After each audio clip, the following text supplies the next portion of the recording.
millennials. And welcome back to The Toast. It's Friday that feels like a Tuesday, that feels like a Wednesday, and we are here in studio. My name is Claudia. By the way, we didn't practice our good morning millennials, but I thought we did a pretty good job. Good morning, millennials. Like, I held the good like 1 second longer than you. You just held the good a little bit too long. Good morning, millennials. That was beautiful, Liv. Thank you. By the way, I heard your wicked run the other day. You liked that? I don't know if I liked it. What's it called? A run? A run. Yeah. A run, yeah. Which is like It my wasn't moonstruck really moment. about the noises that came out of your mouth, more about like the eyes bulging out of your head. The fact that that's a term, like a run, like no, the runs are like when you have like way too much cheese and you have to stop on the side of the road. That's what it Like means for you. That's a moonstruck moment. That's a moonstruck moment. Well, we are so happy to be here today in lieu of our girlies, Jackson Claude. And for people who are listening and they're like, what the hell is going on here? Neither Jackie nor Claudia are here. Is this the first It time is they've ever Olivia not and done the Ben. toast? Yeah. I was Wow. thinking that. It's the first time that both of them have not done the toast, Yeah. which makes sense because it's their show. But also, that's actually amazing for them. Like, No, it is. Wow. It is, absolutely. Must be But- like episode like 500, you know? This is a very, very special day. No, It's a totally. rare occasion. Go and I'm on. just going to hock everything I have. Oh my God, I can't wait to see what you're going to bring. Spritz, good guys. We're just going to load It's already it all up. here. We're going to load it up. No, but this is going to be a wonderful special episode. Yes. Live from Florida. Yeah. It is so gorgeous out. So So sunny, gorgeous. So beautiful. I Last night know. we celebrated Jackie's birthday. It was so beautiful. Right? Yeah, it was such a nice night. Like, You don't really want the to take best. through our night? I would love to. And by the way, I think people actually thought that either you or I cooked the meal. Well, no. For whatever reason, I wasn't asked to cook the meal. No, because you wanted to be an No. enjoyable participant. No, I would have cooked the meal happily. I And would I'm have not gonna too, lie, but- Olivia. I would have cooked the meal better. Oh, okay. Tell us how you really I would feel. have cooked the meal better. But tell people about the meal. No, we had Or tell people such about a the night. beautiful night. We We like had a chef come to the house. We had a beautiful family dinner. We did. It was It was gorgeous. so delicious, so divine, so just like it was such a Hamish night, you It was a know? beautiful night. And it was just like so like sweet and delicious, and it was so wonderful to all be together. And like honestly, I just do feel like a little bit like on a cloud today because I'm like, what a lovely night we had last night, you know? Last night was beautiful, and like the kids were just like running around. The kids were having the best time. And they have like all of their horses, and they're just like fake horses, not real horses. They're like Yeah. tiny. But they're like running around the house, and it was just like super sweet and so sweet. It was beautiful. And the meal was beautiful. Beautiful. But Olivia, What didn't you like? I thought the chicken was dry. Oh my God. How dry was that chicken? I thought the chicken was good. No, Olivia, as somebody who makes a really moist chicken and a moist turkey, Well, it's because you can identify a dry chicken from a moist chicken. It's because it just wasn't like with the sauce and the veggies that normally like we all usually cook it all together with. It was sort of like standalone. I think it's important not to lie. I think it's very important. I think it's very important to talk about when food is delicious. Okay. I thought it was a delicious meal. I did. I actually really liked the chicken, but like if you eat the chicken with the mashed potatoes and put a little dressing from the salad and you take a bite all together, then you don't have like just a piece of dry chicken. Totally, but it was dry chicken. You agree? Good. Okay. What about the fish? You had the I fish? actually didn't have the fish. Okay, it was a little bit fishy. I heard that you said that, but by the way, that was up for debate. So No, it wasn't up for debate. It was up but for- now, but now let's discuss the things that were amazing. Okay. the mashed potatoes were so unbelievably God. good. I'm literally still dreaming These about were them. like I want somebody to bring them over to my house tonight so I don't have to make a side. These were like Hillstone level. And now, by the way, are you Did going to take a come? rice Are you on? going to come on the toast or on Good Guys Monday morning and critique my meal tonight? No, I would never tell you. Your meal's going to be delicious no matter what. You would never tell me. Why wouldn't no, you? because you worked so hard. No, but I like the feedback. I like to know like what people liked and didn't like. Does it have too much salt? Does it have too much pepper? Is it dry? This, that, I and the other? normally love all of your food. I really do. I love your food too. I really do. Yeah, but I do. I would like for you to give me feedback where you could say this isn't my favorite. Okay, fine. Yeah, I can very much accept that. I Fine. feel like that's what makes us better cooks. I'll give know? you one single critique right now. Let's hear it. I think that sometimes when you make schnitzel, your chicken's too thin. I think I would agree with that. It's So it because just- I'm baking in the oven and I'm not frying it, so it doesn't get the Understood. juice from the oil. I do hear So that. perhaps make it a little bit thicker. Yeah, sometimes I buy a pre-cut that way already, you know? Yeah, no. Oh, you buy the thinnies. Buy the thinnies. Yeah, it's their problem. They're know. making it too thin. By the way, that's an incredibly fair piece of feedback. That's I it. understand. It's not the way yeah. that you cook it. It's the way that you're buying it. Yeah, I hear that. I Gotta hear buy a that. thicker piece. Okay, the carrots, divine. Divine. All of this. The pita. This man, The Olivia. pita was so great. This man took I think also- vegetables and made them fattening. And let me tell you, there's nothing I love more than a fattening vegetable. I mean, totally Mr. Mayo. We Just know. so good, drenched good. in honey, No, it's delicious. sugar, I brown thought the meal sugar. was so unbelievable. I loved it. And Jackie has, I've never noticed this. She has the world's, I think this is in the Guinness Book of World Records, the world's largest Lazy Susan. Yeah, she does. It is 6 feet. It's a really big by table. 6 feet. It is. The table's enormous. Yeah. But did you know that they made Lazy Susans that big? I mean, I would imagine that they do in order to like fit different size tables. I've never seen a Lazy Susan that big. I mean, how many Lazy Susans do you see? I see smaller Lazy Susans. I see Who is a Lazy Susan that you know I have a in New small York Lazy City? Susan. Oh, you do? It's small, yes. It's like That's really cute. It's like this big. I don't So really. It's like a plate that's. It's basically a plate that spins. You're so right. It's maybe not a Lazy Susan. It's a spinning No, Lazy plate. Susan is like part of her table. Do you know what I mean? I feel like it's custom to the table. Huge. It's huge. Her table's huge too. It fits like 16. 100%. It's a round table that fits 16. Yeah. So it's Insane. gorgeous. No, it was such a great night. It was a beautiful meal. It was a Totally. beautiful No, meal. I'm so happy you guys are here. It's been so too. great. I love it. Can I do one more critique of the food? Last critique. Final sure, critique. Ben. Final critique. Warm pita. What are you supposed to dip it in, Olivia? Okay, but by the way, What was the pita for? oh, like I was putting like the chicken with the like cucumber and tomato. Like I was making You were my making own a bite. pita, and then what were you putting on top of it? I don't need No sauce and hummus, dips no like you. trina, no nothing. I don't need sauce and dips like you, but Okay. I did hear that critique about you tonight, and I just want you to know I'm going from here to the store, and I will have 17,000 dips on my table. No, I just need a single dip. I need something to moisten the dry chicken. But That's you're all that I need. always bringing a million condiments from the fridge. Get your ass I up feel and really go get bad stuff. doing that. That's actually, look, I feel bad doing that. When somebody has catered a meal for me, I feel bad asking for ketchup.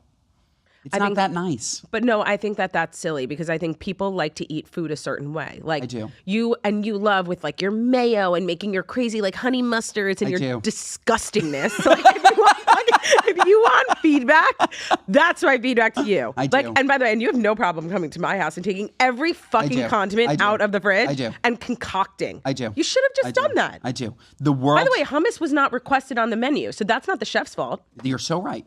You're absolutely right. In case anybody's looking for a great quick sauce, Olivia's talking about my world famous burger sauce. Okay, we're looking at mayonnaise, yellow mustard, ketchup, a drop of sriracha, and just a small hit of sesame oil. Olivia, this is Sesame oil. Yes. I thought that was you were going brings to out talk that about Asian like flavor. That sort of like Big Mac sauce vibe with like pretty similar. gherkins. Like Pretty you love a gherkin. Sure, yeah, I love a gherkin. Yeah, I love a gherkin. with I a little stopped- like pickle juice. You know. Yeah, but I stopped chopping up pickles and putting them in sauces. I feel it's unnecessary. The juice, lovely, but I juice, just lovely. feel like I don't need the chopped Like pickles in it. thickness. Yeah, no, I'll put the pickles on. Did you see Joey Camastas? Speaking of pickles, did you see he just tried a sandwich in I just France? want you to know that I just saw that before I walked in here, and I was like, "Oh my god!" Like watching him take that bite. First of all, you know that I die for Joey. Like I literally will throw myself in front of a bus for him. I'm obsessed with. He's living in the wrong age. Joey 30 No, years we ago need would him have now. been discovered. We know him now. I know, but he needs to be discovered. We need him now. He needs to be discovered. I You know? No, also the thing I love about Joey is just that like everything he does is like so over the top, like unbelievable. Did you see the video that he did? It was like BTS in his kitchen, like talking about what he was making, and he was just filming the same thing over and over with like Yes. 6 people standing in his Yes, kitchen. yes. No, he's so hysterical. It's so hysterical. But he watch his most recent video if you guys didn't see it. He's in Paris. He's in Paris. And he went to get a ham and cheese baguette Yep. with beautiful cornichons, some mustard, and my God, this looks like the best fucking sandwich I've ever seen in my life. Ever. By the way, and I was actually thinking because one of our stories like has a Paris tie-in, and while he was taking that bite, I was literally thinking to myself like we're definitely going to be talking about Paris today on the toast. Yes. So it's so funny that you brought that up because like, I Paris. thought that like I would be bringing that up. It just means that we're both So in sync. on our phones a little bit too much, and we don't miss a beat. And actually, what's your screen time? Oh, I don't know. I don't look. Like I think I'm we not should in the- look. I want to Okay. know what your screen time is. My screen Okay. time. Let's see. How do I find screen time? I was One just thing about me, I screen- don't know If how you just technology search works. screen time, My screen time is. I'll let you go first. Oof. That can't be true. What is it? I don't know. That can't be true. That can't be true. I don't know. Last week it says that my screen time was 9 hours a day. Okay, mine was 7 hours and 47 minutes. That sounds good, but I thought That does mine sound used good. to be And I just 7. want everybody to know that like at night, like I watch so much TV and scroll on my phone for hours. Like I stay up late. So the fact that like my screen time, I thought I was expecting it to be like 10 I'm hours. not gonna lie. I have to put this thing away. Yeah. 9 hours? You should do a kid lock on it. Like you know how people like you get 1 hour a day on Instagram, you know? Yeah, 9 hours. But like where are you spending your time? Go back to that. Because I'm not on Instagram that often. So you say. Good question. Where am I? See all app and website activity. Is that show categories? Yeah, Instagram is my most used. It's embarrassing. Social productivity and finance. No, you're in a different place than I am. Creativity. You got to go to see all app and website activity. Where? Grandpa. Right underneath the bar chart. Wow, you're 9.5 hours. It's just last week. Just last week. I don't know what that was. What were you doing last week? I don't know. Yeah, and then when you do Yeah, that... most uses Instagram. Yeah. Instagram, messages, Zoom. Oh, I take Zooms from my phone. That's not fair. That's I have not 3 fair. hours of Zooms a day. Okay. That's not fair. But while you're on the Zoom, you're also scrolling on your phone because you're on your phone. No, I'm active on Zoom. Otherwise, why am I taking a Zoom? Why are you taking a Zoom from your phone? Because my computer sometimes isn't fully charged. Also, Totally. You're always dead. Also, the Wi-Fi in the clubhouse was down, Liv. Was it down? Yeah. Who should I take it up with? I don't know. If somebody's going to take it up with somebody, it's going to be you. It's going to be me. You're going to write a letter. You and my mom love a letter. You know what? I don't love a letter, actually. I love to just like storm the Bastille. Like I show up and I'm like, hello, did you know? Got it. You know? My mom loves a letter. I complained to her about... But ChatGPT could write you a gorgeous letter these days. So honestly, that's like a great idea. That's a lawyer. 100%. A full-blown lawyer. You can literally write this in legalese and they will do it. But I actually haven't told this story. I will tell it. Let's hear it. I'll tell it on the toast. On our way to Florida, I took my seat and all of a sudden we're about to take off and I feel like I was shot in the neck, literally shot in the neck. I'm like, what the fuck was that? A huge bottle of Newman's Own salad dressing dropped out from the overhead bin and hit me right in the neck. Like hit me It could only happen to straight you. in the neck. And I looked the woman to my left, she's like, oh my God, I'm so sorry. Claudia couldn't bring her San Pellegrino. She couldn't bring her Pellegrino, but she has a 16-ounce bottle of salad dressing. Yeah, how? How'd she sneak it through TSA? Also, how cheap are you? Why? Publix. Go to Publix and get your dressing. Stop weaponizing your dressing on a plane. She tried to kill me, this woman. But so the reason I brought that up is I told my mom this story. Oh, she's like, Ben, you absolutely need to write a letter to the airline. They're going to give you a free flight. I'm like, Mom, I'm not writing a letter. It's over. It's not happening. Why would I don't want this? The thing is, I love Ava's brain. like desire for justice for you, and that is why she's just like an A+ human being. Yeah. However, why would the airline give you a flight for something that like a random passenger did? Because my mom said that they could get in a lot of trouble for allowing the 16 ounces of liquid through, and they can only have 3. Right. It's hearsay, Liv. Right, but you hearsay. did have a big red mark on your neck. I did have a bruise. Yeah. I did have a bruise. Yeah. It's gone, thank God. I thought I was going to have to go to like Dr. Dubrow or something, like get some plastic surgery. But no, it's gone. It went away really quickly. But really, I was worried that I wouldn't have a functioning right turn, but I prevailed. You just don't have a functioning left turn. I prevailed. Ben and I, we are like so devastated that Claudia is not here today, but it was supposed to be Claudia and me doing the toast. Yes. So, but Claudia and I have the same side. So I was like, last night as I was thinking, I'm like, wow, like I really don't want to be sitting there. Like my body doesn't turn that way, Yeah. And then when we sat down today, you said, you have actually the same ailments that I do. I think we're both like Zoolander. It's just actually now that I have the same exact thing as you. Oh no. Uncomfortable wait. Sit like that. I don't like looking right. No, this is perfect. Oh, you're happy? You're good? I only can look left.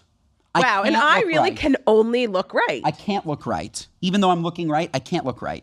I can't look right. No, you can. It's just like it's not comfortable. It's like very it's not comfortable for me to sit like this. I don't know. There's just something about it. I just feel like I don't like it. It's very uncomfortable. So anyways, this is great for me. This is great. This is great. Should we get into the fast 5 stories that people need to know before they take a bite out of their morning crunch toast?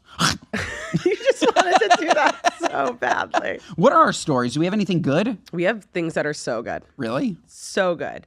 I literally can't wait to tell you all about them. Before we dive in, might I let you know that the remainder of today's show is brought to you by AT&T? You know what's elite? When someone just has your back without you having to say a word, like when your husband actually puts the dishes in the dishwasher, not just near the dishwasher, or when your friend brings you an iced coffee because you looked like you were having one of those days. And that's the energy that AT&T is bringing with the AT&T Guarantee. It's all about being one step ahead because staying connected matters. That's why in the rare event of a network outage, AT&T will proactively credit you for a full day of service. That means a full day of service automatically. No calls, no forms, no I'd like to speak to someone, no representative energy. It's just done, handled. Whether you're video chatting your mom, texting your group chat about something extremely niche, or just doom scrolling on TikTok at 2 a.m., That's me. AT&T knows that those connections matter. That's why they guarantee their network. And if it ever drops, they're already on it. That's the AT&T, say it with me, guarantee. Today's episode of The Toast is brought to you by Built Rewards. If you're paying rent every month without earning anything in return, let me introduce you to Built, the rewards program designed for renters who want to earn something for their largest monthly expense. Let me explain. Of course, nobody wants to pay rent. Unfortunately, we have to live. But it is our biggest expense of the month. And I think for a lot of renters, myself included, it feels like you get nothing in return. Well, by paying rent through Built, you can earn flexible points that can be redeemed towards hundreds of hotels and airlines, and a future rent payment, your next Lyft ride, and more. It doesn't stop there. Built is all about making your entire neighborhood more rewarding. You can dine out at your favorite local restaurants. You can earn additional points, getting VIP treatment at certain fitness studios, enjoying exclusive experiences just for Built members every single month. Built is just basically turning your monthly expense, which is a big one, into an opportunity to earn rewards, discover the best that your neighborhood has to offer. Your rent will finally be working for you. Not to be annoying, I have been a Built member. I feel like everybody is now, but I was kind of early. And it's just the best feeling because renting is amazing for so many different reasons, but it can be really frustrating to feel like you're really getting nothing in return.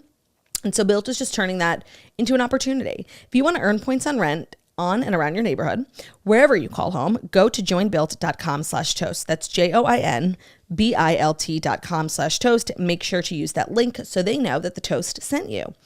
Today's episode is also brought to you by Neiman Marcus. Neiman Marcus, there's truly something special for everyone on your list. So if you're shopping for kids, if you're shopping for men, if you're shopping for women, if you're shopping for somebody who loves home decor, Neiman Marcus is the go-to destination. It's just like an elevated store, let me tell you. They have amazing brands, tons of different categories. They carry beauty, they carry home, and they just make shopping during the holidays really fun. Shopping during the holidays can actually be the least fun thing ever. It's super stressful.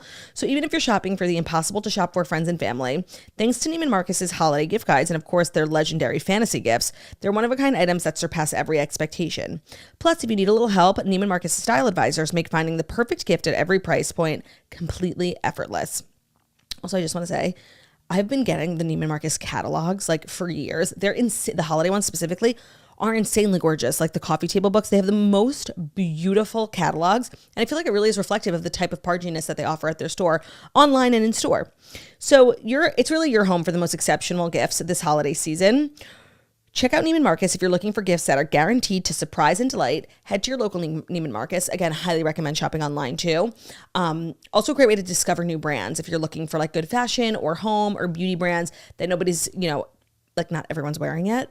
Highly recommend doing so at Neiman Marcus because it's just a great destination for that. So shop in store this holiday season. It's that time of year. You want to look pargy this holiday season. You want to get pargy gifts for everybody on your list this holiday season. Do so at Neiman Marcus. Today's episode is also brought to you by Grunes, a convenient, comprehensive formula packed into a snack pack a day. This isn't a multivitamin, a greens gummy, or a prebiotic. It's all of those things, and then some at a fraction of the price. And the bonus is that it tastes great. So generic multivitamins only contain around 7 to 9 vitamins, while Grunes have over 20 vitamins and minerals, 60 ingredients, which include nutrient-dense and whole foods. Of course, they're vegan, nut-free, gluten-free, dairy-free, and contain no artificial colors or flavors. They also come in a low sugar or sugar-free option. So it includes 6 grams of prebiotic fiber. It's 3 times the amount of dietary fiber compared to leading greens powders, and it has more than 2 cups of broccoli. I feel like you're probably seeing greens all over your social media. Everyone's into it because you want to know why it's so easy. Sometimes doing greens and powders can just be making a lot of dishes and not super efficient if you're a gal on the go. And having a pack of greens in your bag at your office, in your car, just a great way to stay on top of your morning routine or your daily routine. And it tastes delicious too. The ingredients are backed by over 35,000 research publications. And there's really no reason not to get involved. Head to grunes.co and use code TOAST at checkout for up to 52% off your first order. That's gruns.co. Code is TOAST for up to 52% off your first order. Okay, first story. This one I feel like you'll have a lot of perspectives on. Kraft releases apple pie flavored mac and cheese meant for Thanksgiving. Oh my God, I was like, is he burping? What the fuck is he doing? It's a Walmart exclusive and it has cinnamon, brown sugar, and molasses to the bright orange cheesy sauce. Wow, that is some fucking subheadline. Kraft has a new savory sweet side for your Thanksgiving spread. Probably will not be at our Thanksgiving spread, but we'll talk about that. That's one of the most revolting things I've ever heard in my whole life. Well, the macaroni and cheese brand revealed its limited time apple pie flavor on November 3rd. It's a Walmart exclusive, and it adds cinnamon, brown sugar, molasses, etc. It's very interesting. The article literally repurposed the first paragraph as the subheadline. Is that like journalistic integrity? Like, get creative here. Kraft's brand new flavors were motivated by merging the two popular Turkey Day dishes, macaroni and cheese and apple pie, even though they should be eaten separately and not together. Just like other Kraft mac and cheese iterations, fans just have to cook the noodles in boiling water, drain, add butter or milk before pouring in the cheese mixture and mixing, and the box pasta is sold exclusively at Walmart for $1.50. Yeah, because it's marketing. It's disgusting. Okay, this is disgusting. They The literally thing is, did this. It does sound disgusting, but do you think if you tried it, you would be like, wow, it's not that bad? No, I think I would say that it's disgusting. And what really bothers me, and I love Kraft. I mean, we did our Clausen pickle collab with Kraft. Right. They're all in on the collabs. They're so good at collabs. So good at collabs. Yeah. But I think somebody in marketing has realized that if it's a big, crazy idea, we're gonna talk about it. Yeah. Like, we're literally talking about it now. Well, they've done a lot of because collabs. it sounds disgusting. Yeah. Do you know what I mean? Like, if they made something But are we that sounds... talking about it because it sounds disgusting? Yes. Oh, okay. Well, because here's another thing I want to add to the marketing point, which is, and we are marketers, so Yes, yes. we could have a marketing discussion. We can. But Kraft tapped apple pie expert Jason Biggs for the surprising flavor as the apple pie alum starred in a 15-second spot about the Kraft's new What flavor. do you mean apple pie Jason Biggs? He's an actor. I've never heard that he has any... He was in American Pie. Ben. Great, but that doesn't make him an apple pie connoisseur. Well, the journalistic integrity of this article, I won't share where it's from, is obviously part of the problem in perpetuating this lie about Jason Biggs. I don't even understand. This makes it even worse. This makes the whole thing even worse. That said, I'm trying to think of It's what would have definitely been... very gimmicky, but they have done Kraft has done a lot of collabs recently that they did DJ Mustard and the Mustard. Some of them I think hit. I think others maybe not so much. It's the cheapest form of viral marketing. That's what it is. But maybe it's really been working for them. No, it has. That's what I'm saying. Yeah. But our culture rewards these gimmicky products because we're so excited to take a picture of them and try them. And then all of a sudden Kraft sees, they're going to talk about it on TheToast for free. Yeah, they're going to talk about it on TheToast for free because it's viral and gimmicky. Well, I would like to say something. I think that they should send it to us. I think we should try it. Sure. I think we should give it a fair shot. Great. And then we're going to give them more free media. This is what they want. Yeah, totally. No, pay me. Honestly, I'm happy for them. It's a good idea It's a great idea. What do you think would have been a good Thanksgiving-inspired mac and cheese blend? Something more savory. Like, if you were tasked with making a great-sounding mac and cheese collab with Kraft, what would you have done? Similar to what you made the other day, like a butternut squash, or something maybe add a vegetable and partner with local farmers. I don't know, do something that's give back to the community and good for kids. And do you know what I mean? Apple pie is for the end of the meal and mac and cheese is for the middle of the meal. And I just don't think those two things should be brought together. I do think that a lot of people do like sort of a savory, sweet vibe during the meal. I'm if I'm eating savory, I want savory all up together and then sweets at the end. I can do savory and sweet. I really like schnitzel with Mike's Hot Honey. That vibe. Or is the delicious. sweet potatoes with the marshmallows on top. That's so Jewish, Delicious, fantastic. Or maybe a sweet kugel. Right. I can't think of the consistency of a Kraft mac and cheese where it's that thick, it's coming in a powder. Yeah. That can't possibly be good. Well, as that's sweet why I was and saying savory. if you added a vegetable or a fruit powder and that powder didn't feel so radioactive. Oof, I'm out. Claudia I'm out on so fruit and vegetable powder. I'm out. I can't do that. No, I can't. Yuck. What, you could do the flaming orange powder? No, I can't do any of it. It's just, I'm turned off. I'm done. I think I'm done with them. I think I'm going to go to Walmart and get it for you. Okay. It might taste good. Maybe it tastes like nothing. It probably tastes just like sweet kugel, honestly. Sweet with kugel. The brown sugar and molasses. It probably doesn't taste like turkey. Cheesy mac and cheese. Did they say it tastes like turkey? No. What did they say? Mac and cheese meets apple pie. How on earth would that taste like turkey? Mac and cheese meets apple pie. It probably tastes like sweet kugel. It's probably delicious. What an arc. What an arc. What an arc. 100%. By the way, is Thanksgiving your favorite day of the year? That's interesting, Liv. Thanksgiving is solid. Yeah. I think you make a really great turkey. I'm making the turkey this year. Do you know that I've already purchased my turkey? It's coming from a farm in New Jersey. That is excellent work by you. Yeah. It's pasture raised, kosher. I like went all out. What I will say is that the problem with most Thanksgiving meals is that the host doesn't know how to make a great turkey. Interesting. And you do. So for far too long, I have said, I hate roast turkey. I do prefer smoked turkey. My dream Thanksgiving meal is literally 2 pounds of smoked turkey, okay? Thinly sliced. By the way, I have sandwiches. a smoker. Should we get a turkey breast and smoke a breast? That sounds very interesting, smoked breast. But we should do it. I think you should just get a slicer. If we can have like thinly sliced it's really turkey. about the cut. I actually think I agree. Yeah. The other thing that I've always wanted to do, which like I have zero plans to do this year, but to deep fry a turkey like in the yard. Yeah. You know? Yeah. Harjun does that. Does he? My friend.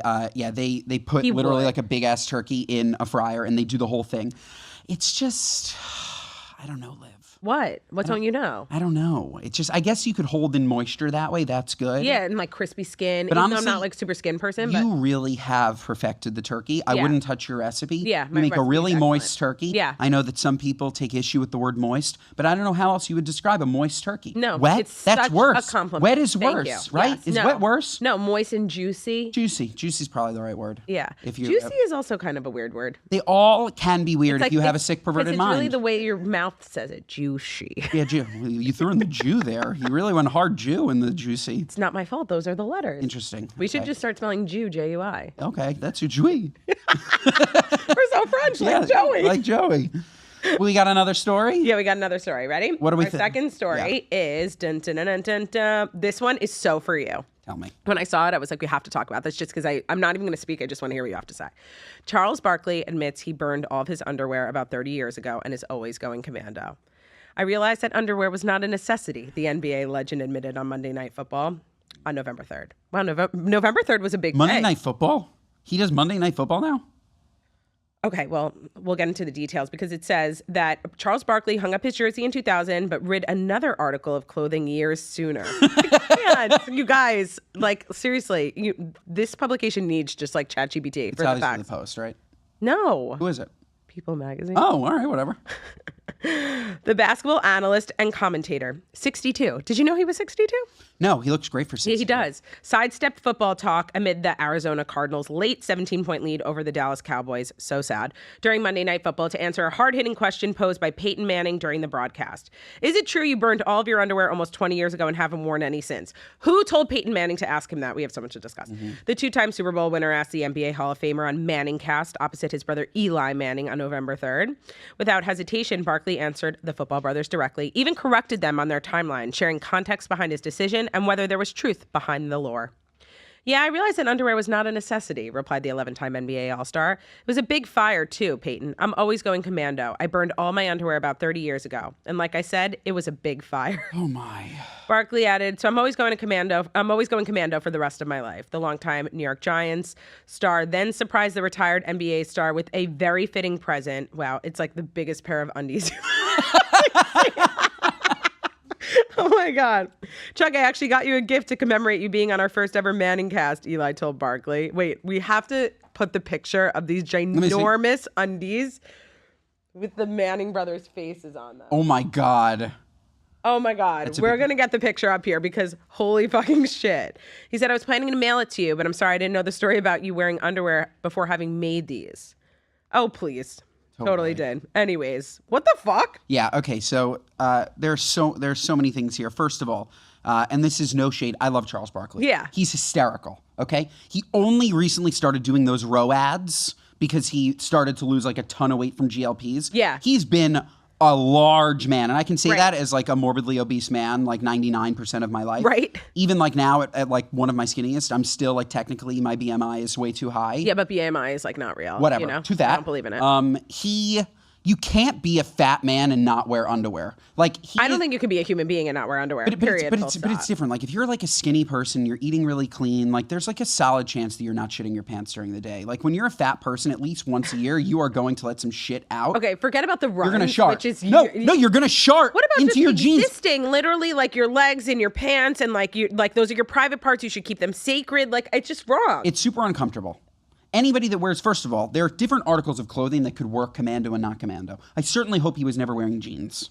Okay, you can't He's wear... never wearing underwear, period. No, but of course he's not wearing underwear with jeans. But I hope that he doesn't wear jeans. I'm saying I'm at all. sure at some point over the last 20 plus years, he has worn a pair of jeans. Now, I haven't, but maybe he has. Wearing jeans with no underwear? Imagine wearing no underwear. I'm saying, sorry. Imagine wearing no underwear. As a man, you go to the urinal and you zip down your zipper for the jeans, okay? And I then don't you want to pee. talk about the urinal. And then you pee. And then you pee. My dad loves to tell a story What? about how when he was 8 years old, he went to the urinal and his Uncle Bummy helped him pull back up his zipper and clipped his nuts right in the zipper. And ever since, he's told me, beware of the zipper. Charles Barkley, when he was at that urinal, Olivia, I promise you, he clipped his nuts. I do not think that your dad gave us permission for you to tell that story. He did. He did. Oh my God. Uncle Bummy lives on forever. How do you spell bummy? Bummy. Bummy. Okay. Maybe I actually don't know his real name. Uncle Bummy. We need to find out his real name. That is some name. Yes. Another fun fact, which I've told all these stories on Good Guys. Another fun fact about Bruce. My grandfather was breastfed till he was 8. You know that, Liv? You know that, Liv? Breastfed till he was 8. And Great how as a long did door. he live? He lived to 93. 93. Maybe there's a correlation. 100%. I mean, for sure. Yeah, For that's sure. pretty wild. But so, yeah, Charles Barkley was there a and the jeans. reason? Was he like the oldest, and then all these other kids came, and like they just like kept needing to all be breastfed, or? No, I think that that's an excellent question. I haven't dug deep. I always just heard that reminds me story, of and the I was like, Desperate that's fucking Housewives disgusting. episode. Honestly, like that was what I heard. It was just like also a different time. Like I think those things were way more normalized. Now, when you hear it today, it's like that's weird. But like, is it? I don't know if it's weird. Yeah, I think it's a little bit weird having an 8-year-old with teeth walk up to a breast and take it. You know, like that's like a little strange. right. But what about in the comfort of your own home, where you're like not thinking about, it and this is just the way that the child's being fed? I guess so. It's much cheaper. My God, the amount of money you save on groceries. Not really. Why? If they're only being breastfed? They're not only being breastfed. Yeah, that's true. You're right. They're It's still supplemental. eating. It's yeah, supplemental. it's like okay, what you're saving like on a carton of milk every other week? It's supplemental. You're right. Back to Charles Barkley. Yeah, so Charles... Not Ben's family history. So Charles Barkley, Commando, it's... Do you think he says some of these things just for like somebody put him up to this with the whole undies, the gift, whatnot? He's so funny. Like, he doesn't mind being the butt of the joke. Yeah. And like... Yes, I absolutely think that he told somebody this story. He was in on the story. Right. But he is amazing. He's lost so much weight with Roe. I don't know if you've seen that. No, I haven't seen it. But yeah, he's like the Roe face of Roe. He's the face of Roe. No, Serena Williams is, but maybe he's the male face. She's a face. Yeah. He's a face. Yeah, understood. He is killing it. Yeah. He's lost a ton of weight. Happy for him. GLPs That's are amazing. killing it for him. Yeah. I mean, I love a GLP. Yeah, don't we all? Absolutely fantastic. But he looks great. And yeah, you know, I don't know when he started doing football. He's an NBA player. I think maybe he was just a guest on the Manning Brothers show. Yeah. Which is why, like, he's a sports related person. Yeah. Oh my God, I'm so sorry. That is so inappropriate of me. That's okay. Just say it again. What? Just say what. Just like whatever. Oh, just finish my thought? Yeah. Oh, yeah. I just think he was a guest on their show, not that he was a commentator on Monday Night Football. Yes. Do you know anything about the Manning cast? Like the Amazon, whatever. Is it Amazon Monday Night Football? I have no idea. All that I know is that they produced my new favorite show, Chad Powers. Have you seen Chad Powers? No, should I? Oh my God, you would love it. Really, would I? What is it about? It is Mrs. Doubtfire meets football. That's what it is. Is it like a comedy? Yes, it's a disgraced football player. Okay. Who was? Did you watch Stick? No. Okay, that's What's a Stick? disgraced golf player, Owen Wilson, on Apple TV. So if you like that, Interesting. you would like that. I actually heard that I would love Stick because would. it has like a Ted Lasso feel. It does. And I love Ted Lasso. Yeah, it's not quite as good as Ted Lasso, I'll be honest about But Chad Powers, Olivia, he's a disgraced football player and he wants to come back to football. So he literally, his dad is like a makeup artist in Hollywood and he fully euphogenias his face. Yeah. And he goes and tries out for a college football team, makes it, and is like the best. I haven't made it to the end to see if he gets caught. I'm Dude, I was sure gonna he say, like, does. are you giving shit away? No. Well, yeah, spoiler alert. Sorry. But no, that's like the highest level. Fuck spoiler alerts, okay? It's just like you're telling everybody, like, what's it about? I know, but like you wouldn't have watched it anyways. Why? You Like, told me to. I would take your but I'm saying, like, it's not my job to tell you about a show and then not tell you more about it. Like, I'm talking to you about it. It's too, like, you know, I didn't go into the nitty gritty. Sure. So I'm just supposed to say, watch Chad Powers and not tell you why. No, you said euphogenia meets disgraced or defunct football player. Yes. Maybe Well, that's no, where you just left. he's I didn't disgraced. tell you anything about Stick. He's disgraced. I just said disgraced By the way, golfer. you didn't tell me enough about Stick for me to love it. And you then told me that it wasn't enough like Ted Lasso, and I love Ted Lasso. Well, I need a little Ted bit Lasso more. is at the Tell me more highest- about Stick. Sell me. Do you actually want me to tell you? Yeah, tell me more. If Not you like too don't- much. No, if you don't want to hear this, you should Not move on. too much. No, anyway, so Stick, Owen Wilson, I forget the name of his character. He was like at the prime of his life in golf and basically like has a mentee B and like totally flops. And like we meet him at this point in his life where he's like getting a divorce, selling his house. He has absolutely nothing. So And it's he literal- finds this kid who is a complete golf prodigy and like literally like sells his whole life to take him on the road and be his coach so that he can get back into golf and be like the Oh, that's nice. But it's very comedic done. Yeah. It's not like See, by the way, you told me enough to get me in, not too much to spoil it. No, I didn't That was spoil a anything. wonderful entree Thank into the you. show. And it's similar to the Happy Gilmore 2. I guess he doesn't end up playing. But like Happy Gilmore 2, by the yeah, way. I watched it, but I can't remember what happened. Olivia, it was such a bad movie. was so bad. The first 45 minutes were so Well, it was good. just about who was in it. Like that was the whole point of the show, you First know, 45 or minutes movie, I should were say. so good, and then the rest of it was no good.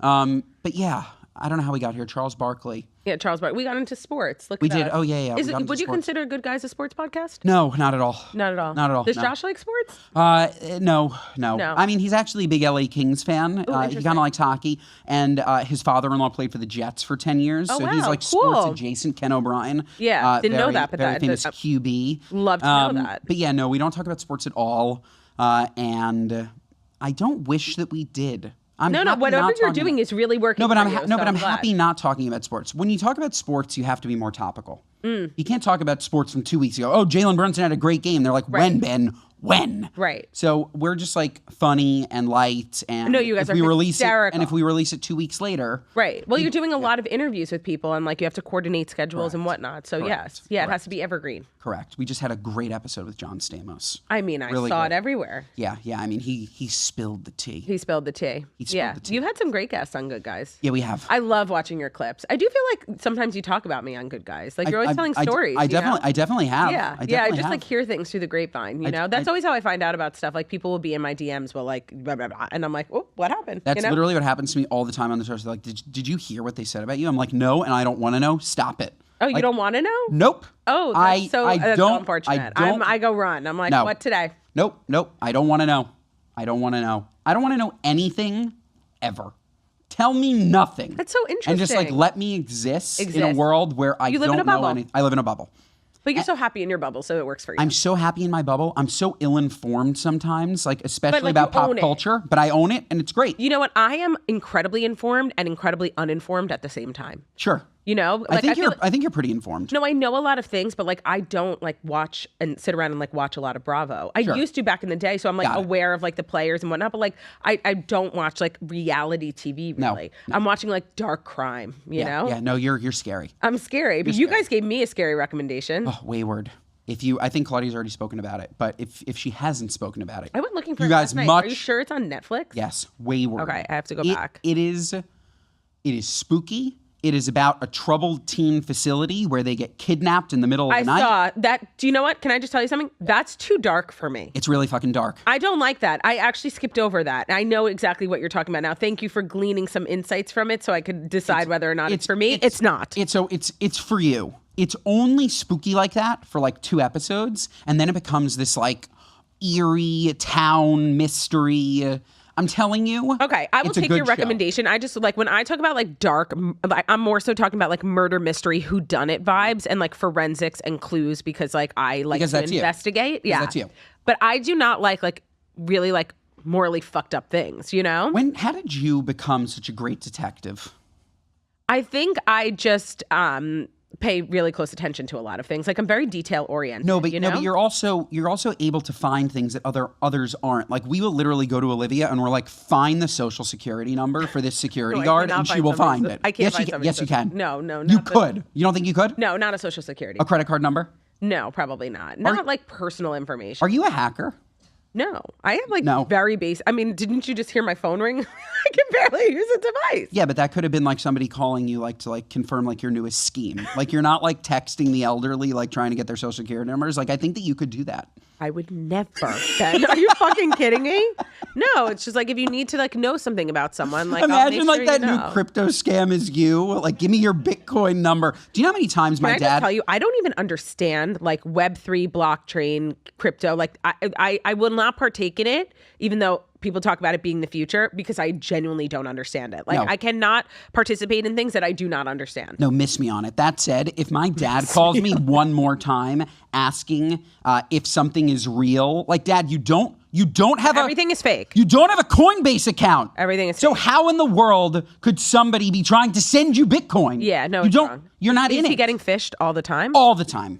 Yeah, oh my that's God, Olivia. really unfortunate. Fished all the time. He'll literally get a At call least from he the bank. calls you and doesn't get a call from the bank. You never answer any numbers you don't know. No, he'll get a call from the bank. We need you to approve this wire. He's like, what wire? They're like, this wire. He's like, oh, sure. Dad, they don't call from the bank. Has he ever gotten into like a bad situation? I think one time he gave somebody like $1,800. But That's really not good. yeah. No, but he's learned. He's learned his lesson and he no longer falls for it. But I'm telling you, like the amount, I'm like feeling sad for him. No, I want to go track down that $1,800. no, him, this is, by the way, you think just him. Anybody over of course. anybody over the age of 50 is susceptible to this. 100%. They're too trusting. And I think it was Sam Altman who said it recently. The fact that banks are still using voice to confirm wires when we live in an age of AI where I could literally take your voice, as scary as it is, and confirm a wire 100%. is so dumb. So dumb. So dumb. We're living in a world, which is very scary to think about, where we're so advanced and we're so behind all at once. And that's going to meet. We are so And advanced it's going to and be we're really, so behind. really scary. I agree. I totally agree. Going to be really scary. I mean, in a lot of ways, like things feel like very backwards. Like why does it still take like 6 hours on a flight to go like from one side of the country to the other? Why do I have to go to the DMV ever? Well, yeah, I try not to do that. But Why can't I text someone to get a new passport? Like, why can't I take a picture at home and send? Like, it's just, there's so many archaic things going on. So many.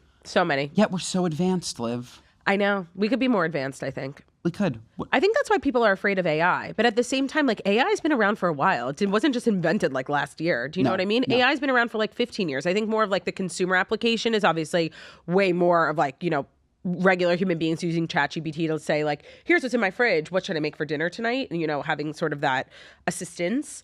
But AI as a technology is not new. No, it's just starting to pick up steam. Yeah.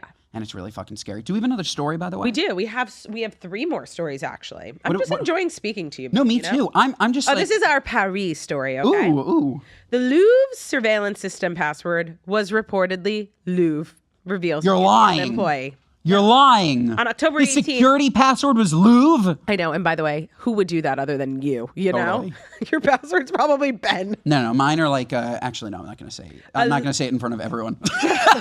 I was going to say, actually, it's not. If It you is want to blank. know how I figure out people's social security numbers Yeah. and credit card numbers, it's because they share their fucking passwords on the toast. Totally. No, that was really, Okay. that was literally, I literally almost gave away all No, of my I would have information. made them cut it out because That was like really that's seriously scary. so stupid of you. What's wrong with me? I literally, no, it's Too not that. It's trusting, Ben. this. You're too trusting. No, I'm not trusting. I'm just like, I don't know what the Okay, fuck that a was. Louvre employee is revealing one important security detail. On October 18th, which is my sweet Levi's birthday, thieves broke Lee. into the famous Paris museum and in 7 minutes stole more than 100 million in jewels. Since the investigation began, which let's be honest, the investigation is fucking nowhere, it has been uncovered that the suspects forced entry using power tools to break through the second floor window at the Galerie des Apollons, the Apollo Gallery, which had opened its doors to the public. President and director of the Louvre, Laurence Descartes, that's probably saying it wrong, told the French Senate that the only camera installed outside the Apollo Gallery did not capture footage of the window where the thieves broke in and exited. Sure. Inside Whoever job. set up this specific By the way, gallery. Liv, full was inside job. 100%. They obviously changed the password to Louvre. It wasn't Louvre, okay? It wasn't. They definitely did a strong password like they recommend on Apple, right? The ZW974 that Right, you don't know. right. Somebody else knows. Somebody went in, changed it to Louvre, disabled the cameras. This was an inside job. Fucking shit. Or the password was Louvre, and it was just like so silly and stupid because they never thought that anybody would ever think about that, let alone attempt to rob. And the people that were responsible for this Apollo Gallery knew exactly where the camera was set up, so they circumvented the camera when they did their robbery. Inside job. Anyways, at the time of the heist, the password for the museum security was Louvre. A museum employee with knowledge of the system told ABC News on Wednesday, November 5th. The French outlet Libération first reported on the password, citing confidential documents. This is seriously insane. And the museum director said he was appalled. Yeah, no shit. Please, he wasn't Seriously. appalled. How much money do you think he made? I mean, Inside job. Totally inside job. The fact that it is for a specific gallery. What did they steal? They stole like all these Napoleonic like crowns and jewels. Got it. So things that they could completely dismember and sell, correct? Which they obviously have. The jewels stolen in the heist include a sapphire tiara, a sapphire necklace, a single sapphire earring, a matching emerald necklace and emerald earrings, a tiara, a large brooch. A second brooch. By the way, it's like not brooch. Of course, but when you're looking at it, Brooch. Oh, brooch. Thank you. Got it. Okay. Thank you. Yeah, like brooch. Known as the reliquary brooch. I almost said brooch again. The tiara was reportedly later found damaged outside the museum because they fucking dropped something on their way out. Yeah. Okay. So these are smart criminals. Dumb criminals steal art because you can't resell art. Yeah. Without it being known that it was stolen. Have you ever seen that documentary? No. Okay, I'm fuzzy on the details, but you would love it now that we're talking about this. Do you know the name of it? I'm gonna look it up. Basically, this very sort of like quirky couple in Arizona, they like died in their house, and when they went into their house, they had so many like crazy antiques. Like it was, I can't even describe like what the house looked like, but inside the house rolled up was one of these like very famous paintings, like a Rembrandt or something that was stolen from a museum 20 years ago that had been missing all this time. So the thought process was that this couple like were the thieves, and they literally, to your point, were just keeping this like $20-30 million painting, maybe even like $100 million painting, right? Like rolled up in their house with all these other crazy ass artifacts that they've had. Like your point is exactly right. People steal, if they steal art, there is nothing that you can do. Nothing you can do with it unless you want to hang it in your house. Right. Or sell it on like the black market or somebody's something. Probably going to find it. No, you can't even sell it on the black market. What is the black market? Like, how do you get access? Through AI? I know, definitely not through AI. I think the polar opposite. I think like the black market is like burner phones and like you can't trace it. Right. All cash or like wired through Switzerland. Or like that's the black market. Right. That's it. I don't think that a black market sale, unless somebody wanted to buy that painting, hang it in their home, but if it's reported stolen... But then if you're hanging it in your home, people are going to come to your house and be like, hey, thief, what up? Yeah, you can't steal art. You can steal tiaras. You can take out the stones. You can melt them down. Can you melt down a stone? Probably not. No, but you could reset you it. Reset it and sell the stone. Yeah, totally. I was thinking gold. Right. That's why it's smart to steal gold. Right. You melt down the gold. Gold is quite expensive these days. Yeah. Pumping gold. I don't know who's pumping gold. Yeah. Somebody's pumping gold. Yeah. Today's episode of The Toast is brought to you by AT&T. Few things are better than when someone's already on it, like AT&T. Staying connected truly matters, and that's why AT&T has connectivity that you can depend on, guaranteed, or they will proactively make it right. No calls, no chaos, no can I speak to someone, representative energy, just handled. That's the AT&T guarantee. Terms and conditions apply. Visit att.com/guarantee for details. That's att.com/guarantee for details. Today's episode of The Toast is brought to you by Nature's Sunshine. So if you're looking to stay locked in, it's obviously tempting to reach for caffeinated products that make you feel jittery. They come with an intense crash. It's really not a clean or effective way to get the boost that you need. Well, Nature's Sunshine Brain Edge combines harvested yerba mate with powerful nootropics to support focus, memory, and cognitive performance without the crash. It's a clean plant-powered drink mix that you can enjoy hot or cold. So you have a shortcut to help you focus, your alertness, and your memory anytime. There's so many different wonderful benefits from Nature's Sunshine. It's also just a brand that we all know and that we trust. They can help you enhance this brain edge. It can help you enhance your focus and your clarity. So nootropic botanicals help you stay concentrated, stay sharp. It helps with memory and learning. I feel like Jackie and I are always talking about ways that we can, go to brain camp. That's what Jackie calls it. And this is a great product to promote recall, mental stamina. They have ingredients like bacopa and ginkgo. It delivers a very smooth, sustained energy. So the wild harvested yerba mate provides natural caffeine without the jitters and without the crash. It's sourced with purpose. It's wild harvested by indigenous communities in the South American rainforest, and it's made by Nature's Sunshine, an extremely trusted brand with over 50 years of experience sourcing the pure and potent ingredients from nature. So don't fight through that foggy feeling of lethargy. Ignite your mental performance with Brain Edge, and Very exciting. Nature's Sunshine is offering 20% off your first order plus free shipping only when you go to naturesunshine.com and use our code TOAST at checkout. That's code TOAST at naturesunshine.com. Today's episode is also brought to you by Ollie. So, the relationship between humans and dogs is extremely special. It's one we talk about at length here at The Toast. Well, when you want the absolute best for your dog, switch to Ollie. They offer fresh, protein-packed meals made with real human-grade ingredients, and they offer 5 tasty recipes, all slow-cooked for top nutrition. So the quality is really I think what sets Ollie apart. It's human-grade recipes backed by vet nutritionists and crafted with culinary experts. Dogs, of course, love the taste. Even the pickiest eaters will be really a lot more excited during mealtime.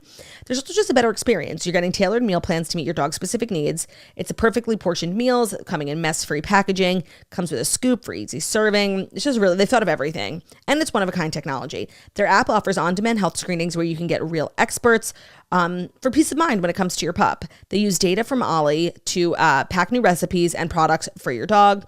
Of course, the well-being of your dog is the most important thing in the world to most of us, and that starts with their food. So that's why they're delivering fresh human-grade food that your dogs will love. Head to ollie.com/toast, tell them about your dog, and use our code TOAST to get 60% off your welcome kit only when you subscribe today. So that's ollie.com, OLLIE.com/toast, and our code is TOAST. Plus, they offer a happiness guarantee on the first box. So if you're not completely satisfied, you will get your money back. So that's OLLIE.com/toast. Our code is TOAST, TOAST. And that link and that code will get you 60% off your first box of Ollie. Go to ollie.com/toast. We have another story? We do. Pumping gold. Things you say. Oh, I love this story. Okay, Nara and Lucky Blue Smith pose with 3 of their kids as their family makes their campaign debut for Skims Holiday. Did you see the picture? I don't know who that is. Yes, you do. She is that beautiful model, food influencer who's like, I was feeling like chewing on gum today, so I made it from scratch at home. Oh, maybe I've seen her. You've totally seen her. The name She's sounds like, my familiar. kids wanted a homemade peanut butter and jelly sandwich, so she literally took the peanuts from her garden and crushed them up. And Sounds like everything you. is so homemade. No, I strive to be like that. I'm nowhere near that. But they're they're models, but also she is a food influencer. Her stuff is so calming and therapeutic, but at the same time so unrealistic because she literally does make gum from scratch. Gum. Or it's my kids wanted a grilled cheese, but she's literally making the cheese. Everything is from scratch. Good for her. Yeah, I think they live in Utah. Nara and Lucky Blue Smith's kids are making their Lucky campaign. Blue? Lucky Blue. He's a model. His name is Lucky Blue? His name is Lucky Blue. His real name? Well, do I know what his birth Nara name is? and Lucky Blue Smith? Yeah. We've lost the plot. Their kids actually have really cute names, too. Oh, let me get there. You'll love this. Oh, my God. On Thursday, November 6th, Jackie O's birthday. The influencer and her model husband, alongside 3 of their 4 kids, were announced as the stars for Skims' new holiday campaign. And in the festive photos, the famous couple could be seen cuddling up in the kitchen wearing Skims pajamas. In the kitchen, of course.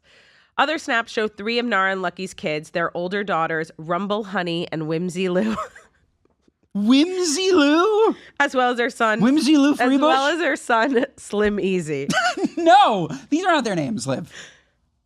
These are their... I'm fucking making it up. Slim Easy As is well as his Slim name? Easy, wearing matching Christmas themed How pajamas. old are these kids? What happens when they go to school? His name is Slim Easy? I don't know why you're reacting as if it's not crazy. Slim Easy is a name of a boy? I just think that people can name their kids whatever they want. Yeah, if they homeschool them and they never have to interact with the real world. Oh, well, everybody has to interact with the real world at some point, even if you Not are if your name is homeschooled. Slim Easy. You're telling me he can apply for a job with the name Slim Easy Smith? I just feel like people that are named like Slim Easy, those are the Are people that go destined on for to be crime. famous. Are destined for crime. Why? Why crime? Because that's Maybe the name of a gang member, Slim Easy. That's not, no, there's no famous person named the Slim Easy. baby that wasn't in the campaign, her name is Fawny Golden. Listen, it's no Ruby Soffer, okay? I don't even know what to do with these names. I'm appalled. I'm surprised you weren't so caught off guard by Rumble Honey. No, I was. But Slim Easy was real. Rumble Honey's one name? I think they're Or Rumble, comma, Honey? No, not comma. No, I'm saying is it Rumble Smith and Honey Smith or Rumble Honey Smith? It's Rumble Honey Smith. Oh my God. It's Rumble Honey Smith. Whimsy Lou Smith. People have known Slim this? Easy Smith. People have known this? Yes. Got it. How So I'm gorgeous they are. I'm probably just late. You probably just didn't know their kids' names. It's not outrage. It's creativity. Olivia. No. This is not right. It's just people are allowed to name their kids whatever they want. They're very creative. Okay. Lucky Blue. What did you expect Lucky Blue's kids' names to be? I can't believe his name is Lucky Blue. Can His name, by the way, sorry, What's his name real is not Lucky Blue. I bet you they all have real names. Okay, what do you call? I know that we call it anglicizing when you take a Jewish name and you make it a non-Jewish name, like John Stewart was originally like John Manischewitz or something, Right? And now he's John Stewart. Right. What do you call it when you just change your name in Hollywood, but you weren't Jewish? Is there a word for that? I think it's just called changing your name in Hollywood. Got it. Okay. But I do want to say, What's Ben, Lucky that Blue's real name? I just looked it up, and it looks like it's Lucky Blue. On Wikipedia, there's no other real name. Of course, because they're burying it. They're smart. Lucky Blue has a real name. It's probably like Dennis or something. What is Lucky Blue's Dennis Right? Dennis No. Smith. real name? Dennis Smith is a good name.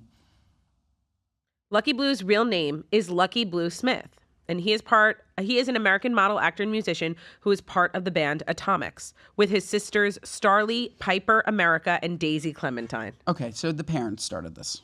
They like unique No, names. I'm saying Daisy, Lucky Blue's parents started this. Clementine. You know, another fun fact. Clementine is a very cute name. We love Daisy. Shannon's baby's named Daisy. That's a lovely name. I'm actually not shocked that these are their names now that I'm thinking about it. You know that my parents almost named me Blue and my sister Magenta. Right, and then they didn't. They just used those letters. Yeah. Isn't that crazy?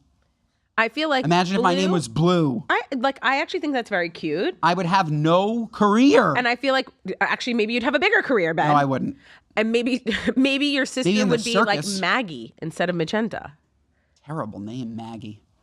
Yuck. I don't like that at all. What names do you like? Normal names. Names for people that had meaning. I think we just do this in Judaism. I don't know if everybody does this. I love naming for someone special. Right, or and if the nobody's name was Lucky Blue. Or if the name means something. Yeah. You know? I love the meaning of names. Meaning of actually. names. Yeah. Does he have blue eyes? Totally. If he does, then he changed his name. But you know all babies Because they couldn't blue have known. eyes. That's what I'm saying. No, his eyes are incredibly blue, actually. Oh, so then he changed his name. That's him. Yep. They buried it. They buried his real name, Olivia. I mean, I Google. How do you bury somebody's real name? I mean, you go to, I forget that guy's name. Felix. He's the one, it's SEO. You can bury a name. Nobody will get that joke except me. You can bury a name. No, he's just like an SEO consultant. You can bury anything you want. Okay? You can bury anything you want, including Lucky Blue's real name. You cannot fuck up your birth certificate. It says You can change your name. Legally. you on your can birth legally certificate. change your name. That's what he did. And then buried it. If his eyes were green, Olivia, and his name was Lucky Blue, I would believe that Why? his He could just parents wear at birth- contacts. It's interesting. No. Or he could just go by Lucky and drop the blue. Even worse. Lucky. It's the name Luck of a dog. be a That's lady that's a na- tonight. That's the name of a dog. Lucky. I mean, a lot of people use human names for their dogs. Theo. Yeah, by the way, an amazing name for a distinguished dead gentleman. Like, distinguished dead gentleman. He was great. Distinguished. Right? So great. He was a great boy. He really was. Rest in peace. Romeo, though, has really come around. I mean, Romeo is so sweet and cute. No, but he really, he is killing it. I know, but all like when dogs are puppies, like they're really so like rambunctious, 100%. And he just, in his formative years. I mean, he's almost that's no 2. excuse for Magnolia. No, but I love Magnolia. I just feel like there's been a lot of slander about Magnolia on this podcast, so I just felt the need to continue it. You know? Yeah. I will be on the opposite side. I will defend Magnolia. I will defend her. Magnolia just has to stop barking, but she's so lovely. You know? She's a lovely dog, and she's Margot's, and they have an intimate relationship. And I think Margot, don't watch today's episode. no, you absolutely should, because I defended your honor. That's all. Yeah, no, like so sweet. Your honor has been defended, Margot. All right, last story. You ready? By the way, I'm having so much fun with you. Same. It's We're great. Easy. Totally. Maybe I could be a guest on Good Guys. Sure. What would we talk about? Anything you Sports? want. Anything you want. No. No, I'm kidding. We can talk about your garden and how you garden. Oh my God, totally. Yeah. You're going to come see my garden today. I'm super need excited. I need to see it. Yeah. And I need you to teach me how to garden. Oh my God, 100%. Hire a farmer. That's what it is. I know. But you could probably have something like really cute, like in New York, or like on a terrace or balcony. You know? My mom is actually an expert gardener. Oh, I and by an expect expert nothing less from by her. an expert gardener, I think she goes to Home Depot, buys the powder, puts it in soil, and waters it. That said, when I Right, go but you over, have to keep it alive. she keeps it alive. Yeah. And when I go over, she's like, "Ben, would you like some a fresh cherry tomato?" You would love it also because like even tonight you'll see that I have my what's my herb box, right? Yes. So like if you just needed some parsley, we know you love No, parsley, that's or some lovely. dill, like That's lovely. so fresh. Like you don't have to run to the store if you forgot something. That's you know, absolutely lovely. we literally ate a papaya from my papaya tree that I planted in February 2 nights ago. How was it? So sweet and delicious. That's so fun. Yeah, so fun. Levi literally ate the entire papaya, and it was the size of your head. No, living off the land is really It's really so special. wonderful. It's really special. It really is. I totally agree. Okay, last story, which is I'm seriously obsessed with this. Man goes viral after ordering 11 pounds of French butter for wife's push present. I saw this. Wow. After welcoming their son James, Michael Vitale knew he wanted to gift his wife Madison a push present she'd never forget. The 35-year-old Hoboken, New Jersey dad spent some time debating what to get her, thinking about the things she loves, and then it hit him: French butter. I've always been obsessed with butter, specifically French butter, and knew I'd enjoy it, Madison tells People exclusively. After our honeymoon in France last year, where we ate a ton of bread and butter and jambon beurre sandwiches like Joey Camasta. Hamon, ham. Like Joey Camasta, he knew I'd appreciate it. I've also gotten into making sourdough over the past year. Yeah, you go, girl. So we always have fresh bread at home. He went all out, ordering 11 pounds, which is 5 kilos of butter straight from Normandy. And it cost only $273.56, plus about $50 for other sandwich ingredients. Amazing gift. The only thing I have to say about this is that I also hope you got another gift on the side. Do you know what I mean? What are you going to do with 11 pounds of butter? Well, first and foremost, Madison from Sister Snacking. Oh, yes, Sister Snacking. Friends, and I'm pretty sure that they're fans of the toast. They're going to be excited that we're doing this. Love. This love. piece. And all that I have to say is, what do you do with 11 pounds of butter? Do you freeze it? You invite Ben over, you know? You invite Joe Camasta over. Ben goes through a little butter. Actually, Ben makes his own butter. Butter lasts a good amount of time in the fridge. Do you make your own butter, Liv? I don't. Have you ever? No, but I would like to. This is the easiest. It is really easy. Most I should. unbelievable experience. Yeah. You buy heavy whipping cream and you fucking turn it on. I know. In your I know. Cuisinart. You know, we're really more of a cream cheese family than we are a butter family, which is the only reason why I haven't, but I think it's amazing. You make your own butter. You put in your herbs. You Right. make an herb butter from Garlic. your garden, Liv. Oh, this is fantastic. Fantastic. Stuff. Fantastic. And you put it on your fresh sourdough bread. I went to LA and I forgot about my sourdough starter. It's sitting in the fridge. Do you think it's still good? 100%. It will Okay, be so it's still good in the alive. fridge for years. So it's still alive. 100%. Maybe when you take it out, you just maybe have to feed it twice have to before you zhuzh use it a it. bit. I have to It needs zhuzh it. it needs to come back to life a little bit, but leaving it in the fridge is totally normal and fine. Yeah, look, I went really I loved your hard. sourdough journey, by the way. I went really hard into it. I loved it. It's a journey that I'm realizing one can only do when they're settled. Interesting. Yes, I agree with that. If you are moving, which we went from the Hamptons to LA to Florida to Right. You're on the move. We're on the move. Yeah, I agree with that. And you need to be in one place, really settled, to get into a routine of Yes, making bread. 'Cause once you 100%. make bread, you're going to want to make bread every day. Right. And making bread every day requires... It's about the you be in the timing. same You place. sort of have to be not necessarily sedentary in a place, but it sort of has to work with your schedule. Pretty you know? sedentary. I mean, Yeah. it takes the whole day. Yeah, it does. And the more you do it, the sort of corner cutting you learn, where you learn how to maneuver. Do you really have to go back every hour and stretch and fold 4 times? I don't always. You know, shit happens, and guess what? It turns out totally fine. But you do need to let it rise. You do. Like that. You know is what a I've been doing, non-negotiable. actually? I did this last night. Right before I go to sleep at 11 p.m., I mix my dough, and instead of waiting and doing stretch and folds, I actually mix it in the mixer for 5 minutes so it builds up the gluten. Interesting. And then I leave it on the counter till I'm up the next morning, 7, 8 o'clock, and I put it right in the fridge. Got it. So And then I bake you let it it rise 8 hours overnight. overnight. That's nice. So it's really not that time consuming, you know? No, that's a really smart way to do it. And I mix Make it at night, rise while you sleep, Yep. wake up, put it in the fridge and until it's ready to bake. You could just bake it straight. You from could, the- but from I the night find before. it's a much better when you bake from cold sometimes, especially when it's been sitting out like that. Yeah. Because 1, it's easier to score, and 2, it's sort of I notice with sourdough, what it needs to do is it sort of needs to go through different journeys. Sure. You know, Sure. you can't just be and I've cooked a same days or baked a same day sourdough and it's turned out great. But I have different methods. If I'm doing the overnight, I wouldn't do the same day. I would put it in the fridge for a little and then bake it. I would bake it even 3 hours later. Sure. You know, it doesn't have to be a 3-day ordeal. But you learn, the biggest thing is also what works for you in the temperature of your own home with your things. So for example, Claudia had gotten me this amazing KitchenAid stand mixer, and that's what I use to mix my bread. My bowl is metal and it makes my dough so cold. And I live in Florida where it's hot outside. So like my situation is very different than somebody like you, where maybe you don't have a metal bowl and you live in New York and the temperature is like 20 degrees cool. Do you know what I mean? Like everything, or maybe you keep your house a little, everything is so fluid. So that's why everybody's, you can obviously take inspiration from a lot of different sourdough folks, but at the same time, your sourdough journey is seriously going to be unique to you and the environment in which you live. It will. It will. Absolutely. Yes. Well said. What's your favorite thing to cook these days?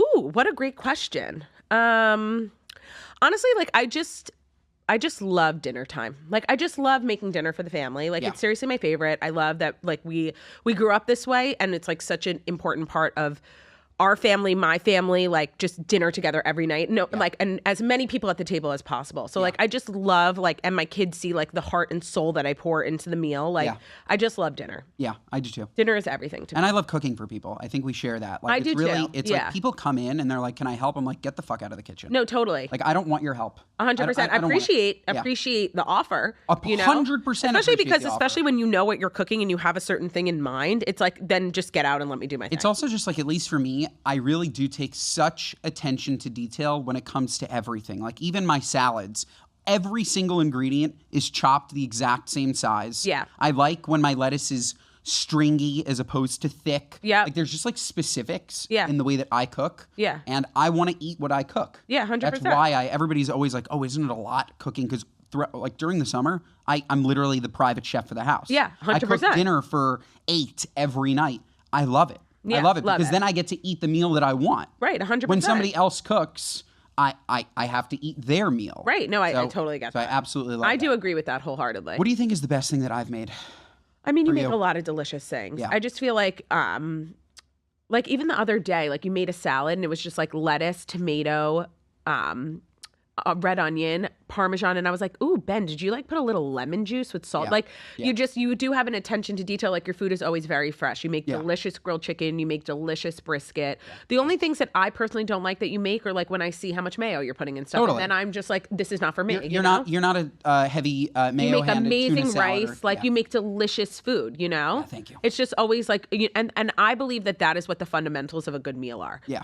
Protein, starch, veg, salad, you know? 1,000%. And it's like, you just make one of each of those every night. And it's like, people I think are always so worried about like composing a dish. Like, Yeah. And it's like, cook a piece of chicken, make a sweet potato, steam a broccoli, make a bagged salad, and you got yourself, like, people are always like, how do you do these dinner? And like, I do so many shortcuts, but I like really believe in just sort of like elevating the basics. Yeah. Where it's like, I have no problem, like just like the lettuce is cut already. Do you know what I mean? Throw it in the bowl, make it look nice. Totally, but do not give me a piece of chicken and a string bean. You need variety at a table. Yes. And you do that always. I'm a big... You need a bunch of things to pull from. Yeah. And most importantly, the biggest hack is fucking salt and pepper. Yeah.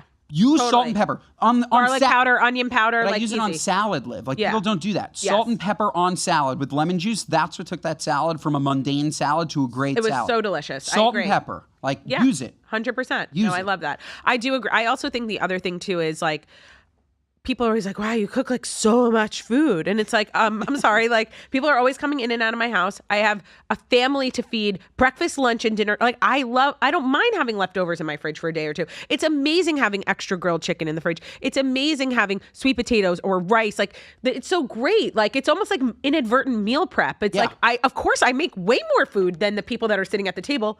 100%. It's like one job. Like, you know, what's the phrase? But it's like build once, run everywhere. Like Totally. that sort of thing. You also have a husband that eats for 3, which is great. like they're like, there's 4 people here. No, there's actually 7. Like, which is great. So true. Yeah. So Yeah. like, no. Yeah. That's also another pet peeve. Yeah. And then sadly, we're gonna have to wrap. No, up I know, this it's so show. sad. I know it's so fun. But another pet peeve is if I'm coming over to your house and there's 8 people and you made 8 pieces of chicken. No, not okay. That's not okay. acceptable. You Not should acceptable. never run out of anything. I agree. Nothing. I you- agree. You can't run out of anything. Agreed. If you have leftovers, no problem. Put them in the And fridge. by the way, if gonna you're eat 'em like in tomorrow. our house, it's like it's 8 people and then 4 kids. Like that's at least 12 pieces of chicken. At Even if the least. kids are not eating a full, but like you have to account for like every mouth Especially with protein. Like, if you're going to run out of a side, okay. Right. You can't run out of the main. I agree. You cannot. Totally agree. I should be able to eat as much I'm fucking always chicken as I actually want. like very much overdoing it. Yeah, but like it's I important. 100%. By the way, before we wrap up, we have to do Queenie and Weenie. Yes. Who is your, Queenie and Weenie of the week? Yeah. People that we love, people that we hate, or things that we love, things that we hate. Okay, my Queenie, this is like such a lame answer, but I'm sorry. It's obviously going to be Jackie and Claudia. I feel like we have to give them their props. Like Yes, they totally. gave us this platform to just like spew for the last hour. We've obviously had the best time, but Yes. they're so beautiful, stunning, and smart, and I love them are. so much. They really so are. they will always be my queens. They're my queens every week, you know? Yes, they are. Would you have the same answer? I would have the same answer. I Yeah. think we're going to share a Queenie. I was going to make it my wife, and I think I should also make it Jackie. Totally. Like, Love just that. like they kill it, and like they're And we it's like- love them so much. But like they have like such a huge platform and work so hard, but are also such dedicated moms. Totally. Like people don't get to see that side of them. 100%. But they really are unbelievable moms, as are you. Yeah, but they also but they're- built an amazing community. Like whenever I like meet toasters in the wild, like it's always just like the best of humankind. 100%. You know? Yeah. Everything they touch is just like They're fabulous. They're so unbelievably sweet. I'll do my weenie. Okay. My weenie is the fucking Tesla. Okay.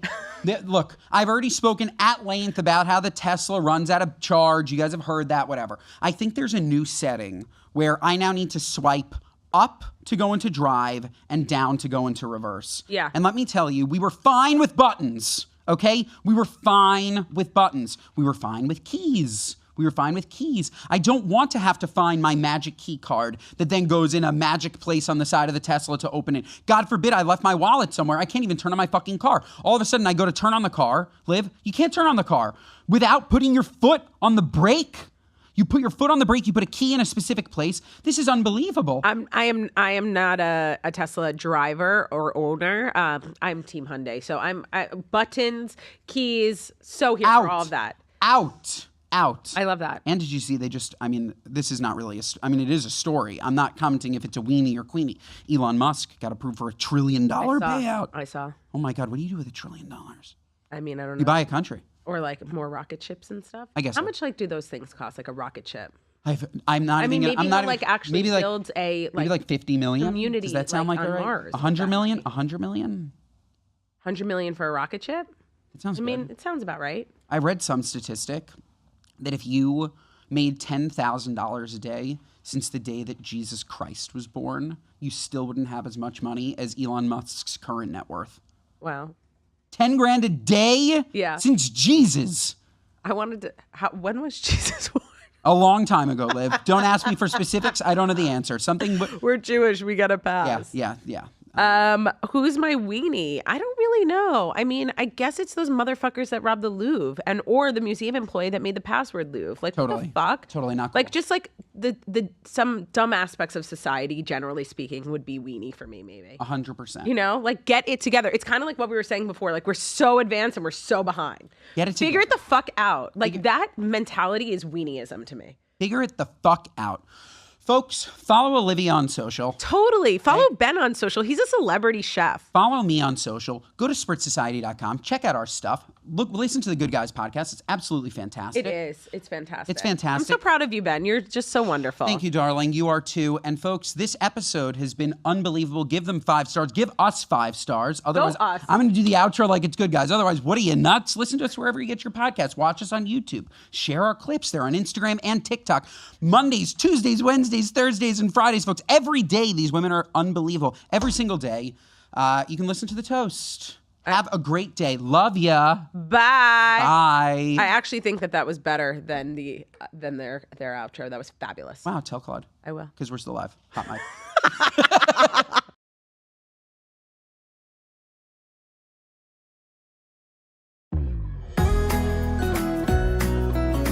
Good morning, girlies. It's the toast.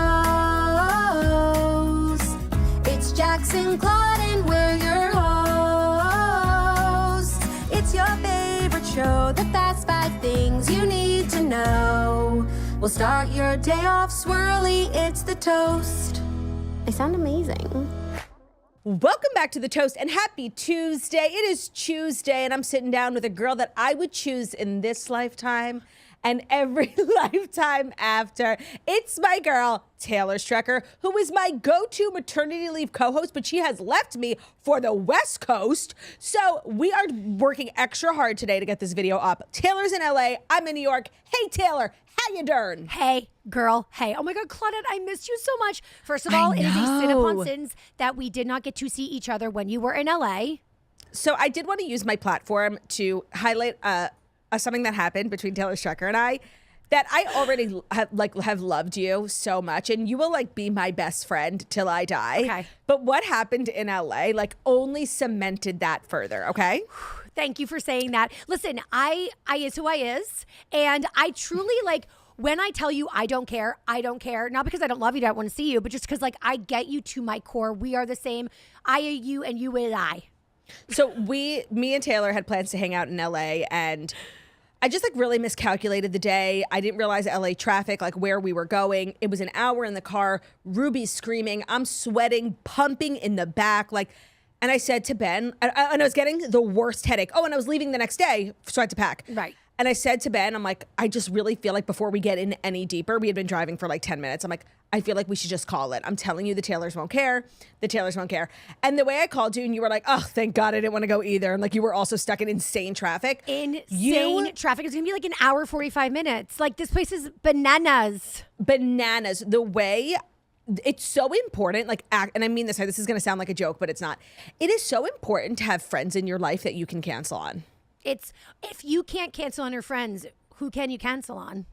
1,000%. So we didn't get to hang out in LA. You've kind of picked up and moved to the West Coast, like in a really annoying way when I've needed you most. I know. Your wife is pregnant. You haven't been on the toast with me in like a year. We have so much to catch up on. Hey girl, hey, Taylor Strecker, how are you? I am so good. Listen, I miss New York at my core. Like she's a New Yorker, but I feel like, how about this? I'll say I'm not a West Coaster, but I am enjoying my time the most I ever have when I'm visiting LA. Said like a true New Yorker.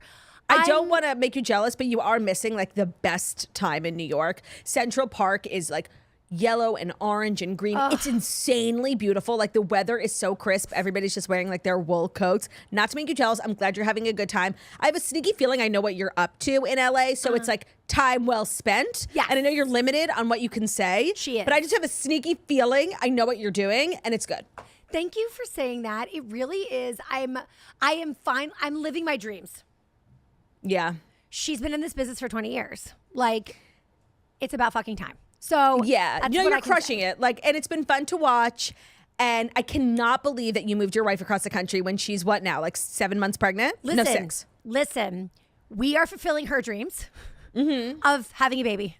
And bitch has dreams too. Okay, I just have to take a back seat.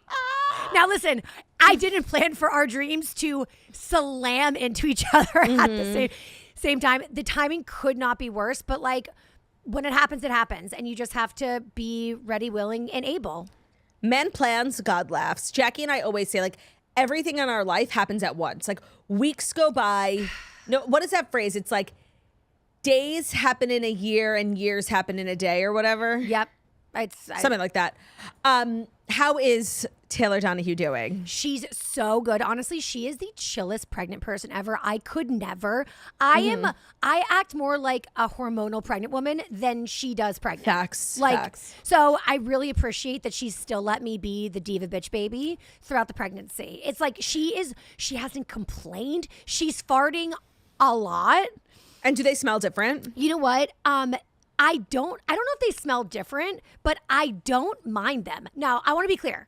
They're not like my farts, because my farts are the most amazing things you've ever smelled in your entire life. Of course, perfume. Oh my God. Like, bottle it and let me just fucking inhale it like I have a huffing problem. You know? Strecker number 5. you know it. But hers are becoming less potent and more similar to mine. Like they hit like mine do, but it's not as enjoyable, but like it's not repugnant. Do you want to hear something crazy that you're going to experience? Like when the baby is born and you're like changing diapers and the baby's farting and you want the baby to fart. It means they're like clearing out gas and it like provides them a lot of relief. You will notice that the baby's farts like smell like Taylor's. Stop. Especially if she's breastfeeding. Is that on Taylor's journey? I haven't spoken to her about that. Oh my God, we just went to a breastfeeding class the other day. Yeah, it's on her journey for sure.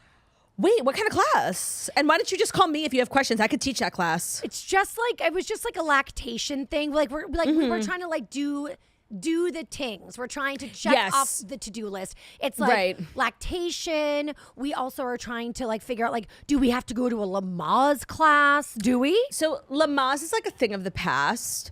Although a lot of the techniques, like the breathing techniques, are still implemented.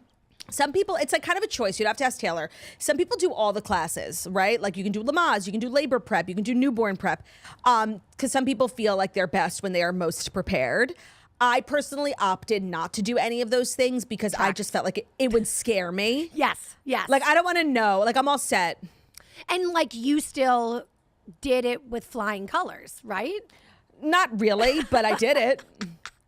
You know? I just kind of feel like we're do it kind of girlies too. Like Tay's like, she's very low maintenance. She's very easy breezy, beautiful cover girl. I just feel like maybe we just like go in and see how it goes. That's my preferred method. I have no regrets about going in without, a spreadsheet and a binder full of information. I actually think it was better. Yes. But I am curious, I feel like everybody's like, how's Teddy? How's Teddy? How's Teddy? But you know what? How's Taylor? Thank you so much for asking. No one ever asks about me anymore. It's already happening. This baby is taking my role in my relationships. You should see the two of them, Claudia, hanging out without me. And literally every single time. First of all, they did a couple's costume this year. I was not included. Yep. The bump was the main character of that costume. And then I'm over here being Blake Lively. Everybody thought I was fucking Brittany Mahomes. Okay, I have two things I want to say to you. The first is that when you go on your tirades against Taylor and the baby, I'm never going to be on your side. I just want you to know. Because usually it's like you and I versus Teddy and Ben. Yeah. But in this scenario, I am Teddy. And like I ride for Teddy. Whatever Teddy wants, Teddy gets. And like you just better act right, bitch, okay? No. The second thing is, I'm so glad you brought up your costume. I need to talk to you about your Halloween costume. Please. I fucking loved it. Thank you. I understood it immediately. Like anybody who didn't, oh please, slobs. Like, guys, she dressed up as Blake Lively at the Super Bowl when she wore like that really curly blonde hair, the red tracksuit. Ben literally said to me last night randomly, he was like, why was Taylor Strecker Sue Sylvester for Halloween? I'm like, many people thought that, Claudia. It's crazy. She does own the red tracksuit, so like I hear that. But the hair, I thought the mole, you executed it perfectly. I loved it. I was so impressed. Oh my God, thank you so much. I just wanted to be something not hideous this year. Like the last time I dressed up, I was an internet troll and I was disgusting. That was funny though. It was That was funny. really funny. As long as it's funny. Wait.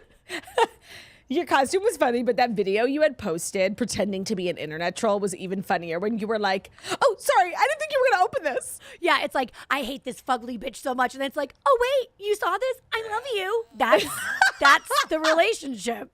That was a very that was funny. Brilliant costume and well executed, but I felt like you didn't feel pretty. I felt beyond fugly and I was so hot. I was like standing next to like reality TV stars in their underpants. And I just look like a schlub-a-dub. So anyway, I said this year she will, because I'm usually something funny. And I said this year I give myself permission to show my stomach while my wife is pregnant. You looked amazing. And you are, and I know you know this, but I can't stress enough to you how blessed you are that you are going to have a baby and you will never have had to go off of Ozempic. I don't think you are grateful. I think you're taking that for granted. I think you're right. I don't think you're grateful enough for it. Like, I think there are obviously, I wouldn't know, but like a lot of challenges come with being a lesbian, right? You know, coming out journey, the social norms, that time that, person called you the D word in the pizza place, remember? Yeah. So I understand there are a lot of challenges, and so you've sort of earned this. Thank but you. It's not fair. It's not fair. You know what? Thank you for reminding me why I'm so allowed to just bask in the glory of the Zempi forever and ever. I know it's so. I took my shot today. I'm like, sorry. You're disgusting. I'm so sorry. Some of us are over here getting bigger by the minute. Honestly, you look fucking phenomenal, and don't you forget it. Please. Don't patronize me. I'm not patronizing. Don't fucking patronize me, bitch, okay? I'm not. It's the truth. I miss you so much. We haven't had a Kiki. I've only been out like since I had the babes, like 5 or 6 times. We had an amazing time when we went to Lady Gaga together. That was so much fun. That and like the was fact that so you're not much fun. here. Although we had an interesting moment. How about this? You witnessed an interesting moment for me. We cannot go into the details, but I had an interesting moment at Gaga. I mean, I will refrain from going into too much detail because the Toasters have accused you of talking too much about your former life. But just in case anybody is new here, I just want to say one thing. You might not know that at one point, Taylor was married to a straight man. And Taylor has lived 2 lives. I have only personally known you. We met like 10 years ago, which was in your, post-divorce life. I never knew you in your like straight girl era. Yeah. And you were just very much just like Tribeca brat. Like, it's insane. Fully. You carried a Chanel bag, you had a huge ring on your hand. Like, it's just so crazy. Honestly, I can't even picture it. I miss her. I love Of her. course, I hope she's of doing course. well. Having said that, every now and then we'll be out together and you will run into somebody from your former life. Correct. And it's insane to see like the way you switch. Really? Explain. Yes. So when we were at Gaga, we ran into somebody who obviously, like, I didn't even know who they were, but like it was like just somebody you knew from your former life, like sort of like a couple friend from your former life. Yeah. And I don't know if it's necessarily you switching, but I think it's also you just like kind of freaking because like you're in this new life. Freaking. And you just want everybody from your past to like die. Like you're like, I don't want to see you ever again. You don't exist. And then when they kind of penetrate your bubble, it's very jarring, right? Even if you said people, it's still like, oh my God, like you know so much like, what about are you me. doing here? This is my planet, and you're on the other planet. You can't be here. Planet It's husband. insane. Yeah. Literally. So, and this is the thing is, I know I also get accused by my audience Of being repetitive, Rita? of literally never letting anything go. And just, they're like, get over it. It's been over 10 years. You're with Teddy for a decade. And I'm like, no. I know it. And I know I'm so annoying. And I know I'm god awful. But like, people have to understand that, like, if I will never be able to fully escape it. It will always be. So when I am reminded of it, I fucking ricochet right back to like 1992 or whatever the fuck it was. And if we're drinking, which we usually are, you become like low-key toxic. Do you think? No, I'm really trying to work, like, especially like now here where I am. Like, I'm like, Taylor, you've like, look where you are. You really have gotten the things that you wanted. So It's true. like, let's move on. Like, let's enter this new phase of our life. Like, let's not wallow in the past and like obsess. Wow. After 10 years, she's not wallowing. Yes, queen. I'm trying. But like, I recently got interviewed for Cosmopolitan UK. Thank you. Slay. And this is the thing too. I'm always asked about my stories. Very like, you were married to a man. Because it's very interesting. It is. You don't meet a lot of like late in life lesbians who are as open as you are. So to that, we commend you. Thank you so much.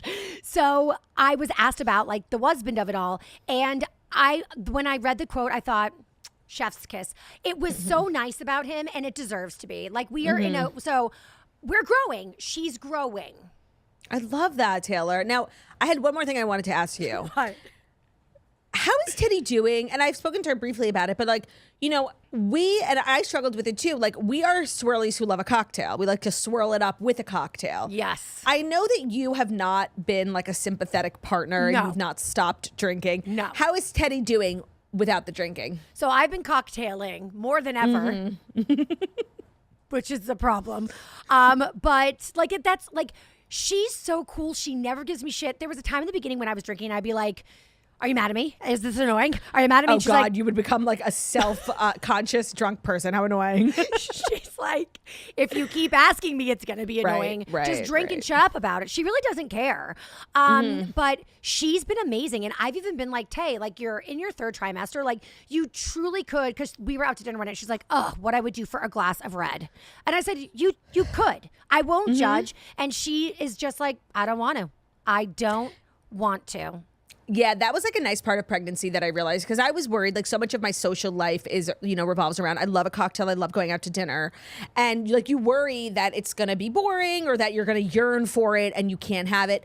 And your body really helps you out. Like, it's the last thing you want. You have no cravings for it. Like, it's just yucky. It's like in your mind you want it, but then when you get it, you're like, this is not worth anything. That's worrying me. It's kind of like when I first started going on Ozempic, Zepbound, whatever. Yes. It's like I poured it because I have an addiction.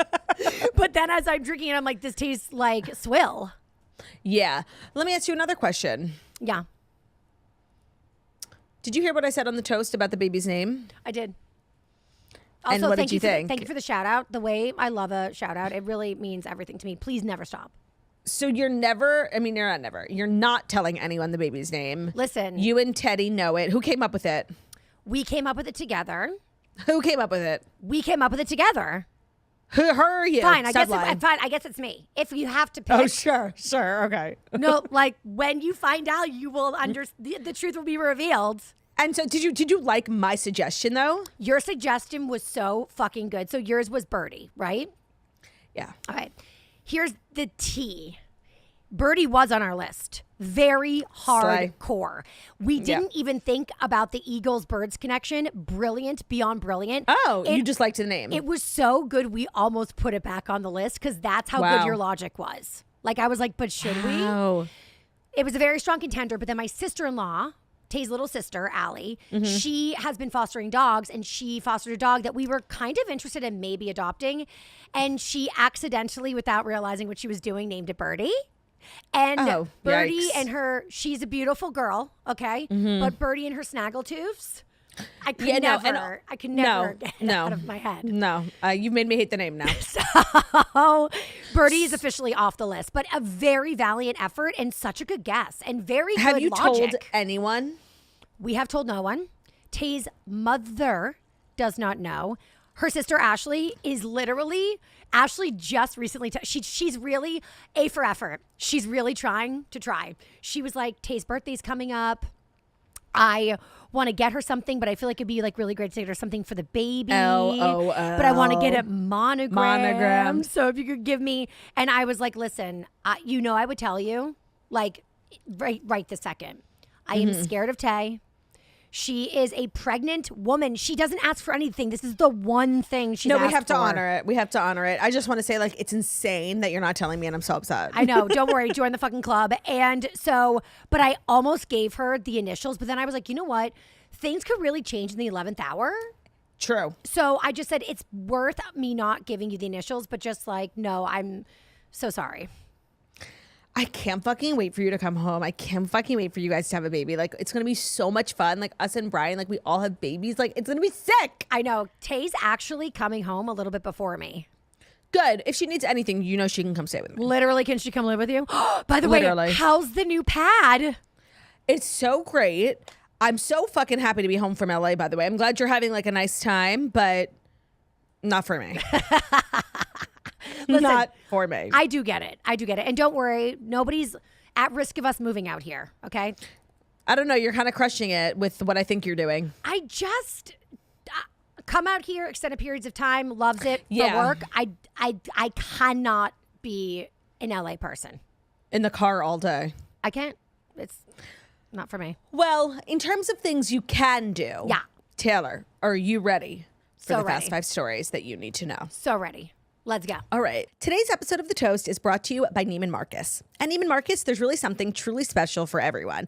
You can find anything from home to kids. I've gotten some fabulous kids items at Neiman Marcus. It's one of my favorite places to shop. The website is super fun. You're going to discover amazing new brands. They have tons of different categories too. So they have, very coveted it bags, gourmet goodies, elegant timepieces, very stunning jewelry, the ultimate stocking stuffers, beauty must-haves, and the chicest kids' clothing. They also carry toys. A lot of people don't know that.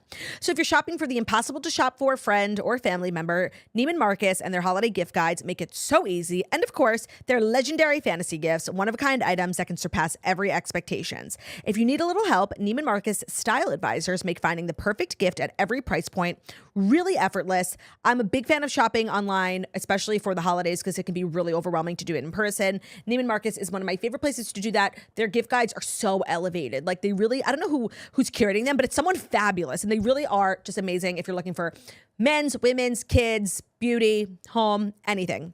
So head over to Neiman Marcus, shopping for the most fabulous gifts this season that are guaranteed to surprise and delight. Head to Neiman Marcus. And if you're, shopping, maybe get something for your favorite podcaster. I would love a cashmere sweater. I don't know, like a Pargy marble tray. Just some ideas for your favorite podcaster.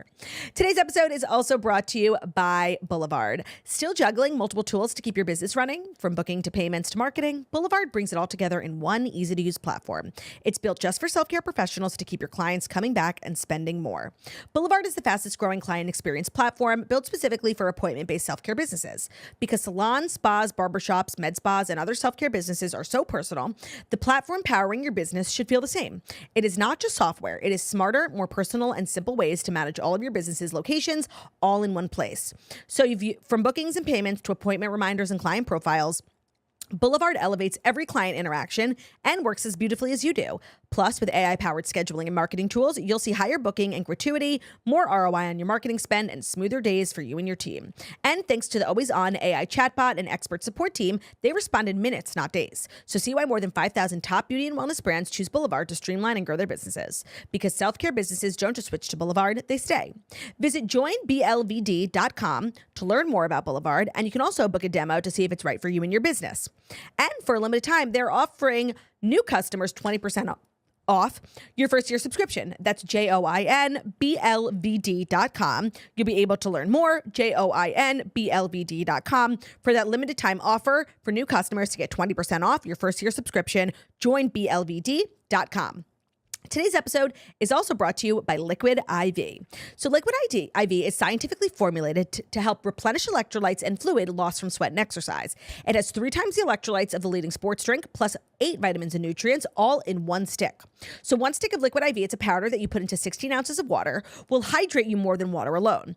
It's powered by Liquid IV Hydroscience. It replaces necessary nutrients lost from everyday dehydration. 100% daily value of 4 essential B vitamins, B3, B5, B6, B12, and an excellent source of vitamin C. It's the best on-the-go hydration. It's also just delicious. Good to have in your bag always. If you're in your hangover era, which I used to drink so much Liquid IV when I was hungover. Now I'm just so tired because sometimes, sleep is not going really well for us. So good to have in your bag. I keep them at the office. It's just a good thing to power you throughout the day. I get really bad headaches when I'm not on top of my hydration game, and I find that staying up to date with my Liquid IV really, really helps keep those headaches at bay. If you get headaches, But again, if you're just looking to be hydrated, if you're working out a lot, if you're hungover, it's just a good thing to always have on hand. The flavors are really good. I also really like the white peach is really good, and they have a sugar-free line too. It's hydration and energy in one, the energy multiplier, sugar-free hydrating energy. That's the one I was talking about. Big fan of Liquid IV. It's also, I feel like, being sold everywhere now, so it's just always good to grab. Ditch the glitch with 0 sugar and 0 crash from Liquid IV. Tear, pour, and live more. Go to liquidiv.com to get 20% off your first order with code TOAST at checkout. That's 20% off your first order with code TOAST at liquidiv.com. Today's episode is also brought to you by Wayfair, the place to shop for all things home. From sofas to spatulas, you name it, they have it, and you can get up to 70% off during their Black Friday sale. They have styles that you can't find anywhere else. No generic pieces that you've seen on 100 websites. You can make your home way more you. Starting just a few days ago, you can now shop Wayfair's can't miss Black Friday deals all month long. Plus, you can sit back and relax with Wayfair's fast and easy shipping just in time for the holidays. I love Wayfair because they really carry all different price points, but so many of their pieces are really pargy but really affordable. And taking advantage of those great prices, plus the Black Friday that's going on all month long, highly recommend. If you're looking to spruce up the place for the holiday season, or you're just moved into a new place and you need stuff, Wayfair they have so much stuff. Every time I'm like, oh, Wayfair probably doesn't carry that. They do. They carry 100 of them, and all different sizes, all different prices, all different colors. It is the go-to destination for everything home.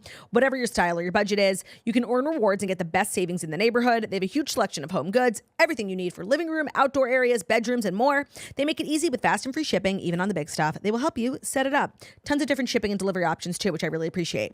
So don't miss out on early Black Friday deals. Head to wayfair.com now to shop Wayfair's Black Friday deals for up to 70% off.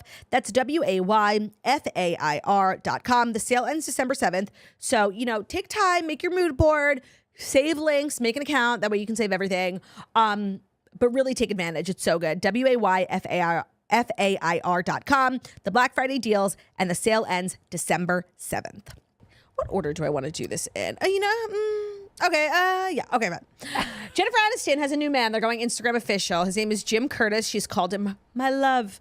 So the Friends star hard launched her romance on social media as she wished her boyfriend a happy birthday alongside a very sweet black and white photo of her hugging him from the back. She wrote, "Happy birthday to my love, cherished." And then she added a red heart emoji. I saw, she tagged him. So of course I did like a very, brief stalk. He had 700,000 followers. So he's like a content creator. Yeah, he's like a content creator. Oh, shit. Yeah, he does like wellness and things and, whatever. I thought he was a magician, but then I just reminded myself he's actually a hypnotist. Oh, is he? Yeah, he's like I think he does a lot of woo stuff, but like one of his main things is hypnotizing people, like to quit. So do you think she maybe doesn't love him? He just hypnotized her? That's the fear. Is she okay? Wait, that's like fucking crazy. Isn't that crazy? I mean, listen, he's very hot, but like he is. Yeah. He's not a no one, but I mean, he has 7 times more Instagram followers than me. Not that I'm counting. But that's really crazy that he's a hypnotist. I never thought about that. Like, because, you just find yourself in conversations all the time. Like, oh, what do you do? What does your husband do? Oh, my husband's a hypnotist. So really, I don't want to judge, but it's an interesting profession. We'll say that. I like that. It's an interesting job for sure. Have you ever been hypnotized? I actually have not. Have you? I have. For what?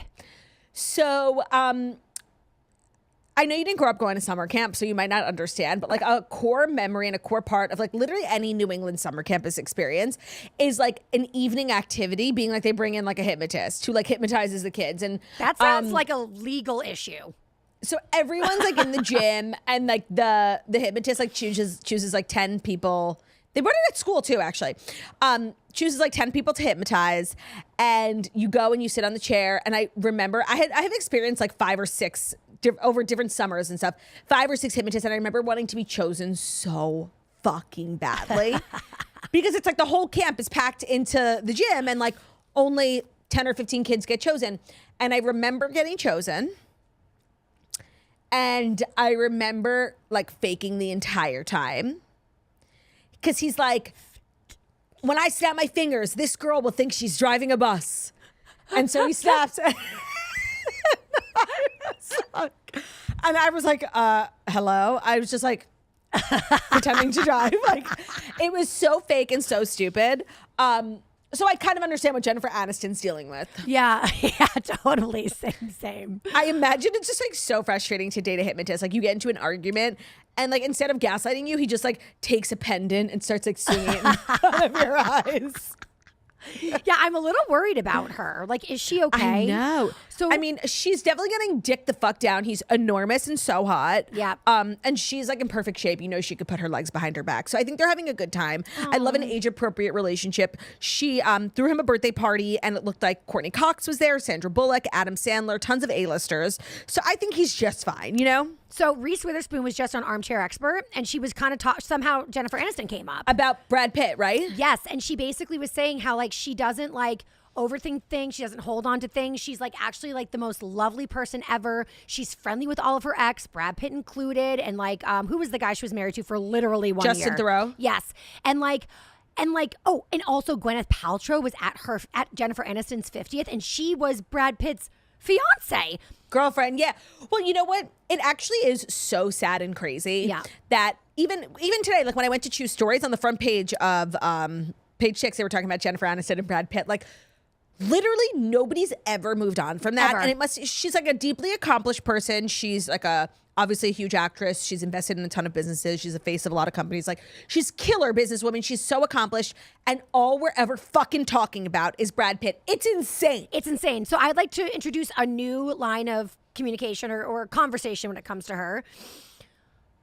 Can we talk about how toxic it is to be friends with all of your exes and like all the people that are their exes too? That speaks volumes. That's not a good look to me. That's a bad look. That's a fake look. That's a fraudulent look. So I feel like I really can't contribute to this conversation because like one of my greatest slays in life is that I married my first boyfriend. Like I don't have any exes. Right. Like I don't have to worry about like, running into someone at a restaurant like you kind of do. So I don't know if it's crazy to be friends with an ex. It sounds nice. It's also crazy to like you had sex with that person. I don't know. It's just crazy, but I can't relate. I think it's crazy. but I'm also negative and can't let shit go. So maybe I need to look into the mirror for a second. Maybe I need to be more like have negative toxic tendencies. That's for sure. What do you think is the most toxic thing about you? the way I can hold a grudge. I like that, but I actually don't think, like, I think holding a grudge gets a bad rap. Like, did you do something bad? Why should I forget? Like, right. And also, like, Queen Taylor Swift, she also loves a grudge. And look at the gorgeous art we get from the grudge holding. So it's actually an amazing thing. And I actually have a Taylor Swift lyric for you that I think you will love. Go. And I bury hatchets, but I keep maps of where I put them. I bury hatchets, but I keep maps of, like, we'll bury the hatchet, but I keep maps of where I put them in case I want to unbury it. That's such a good line. I like that. What's that from? This new album? Reputation. No. Yeah. I'm fraudulent. Say, I'm a fraudulent Swiftie. I know. How about this? I know. I'm a low tier Swiftie.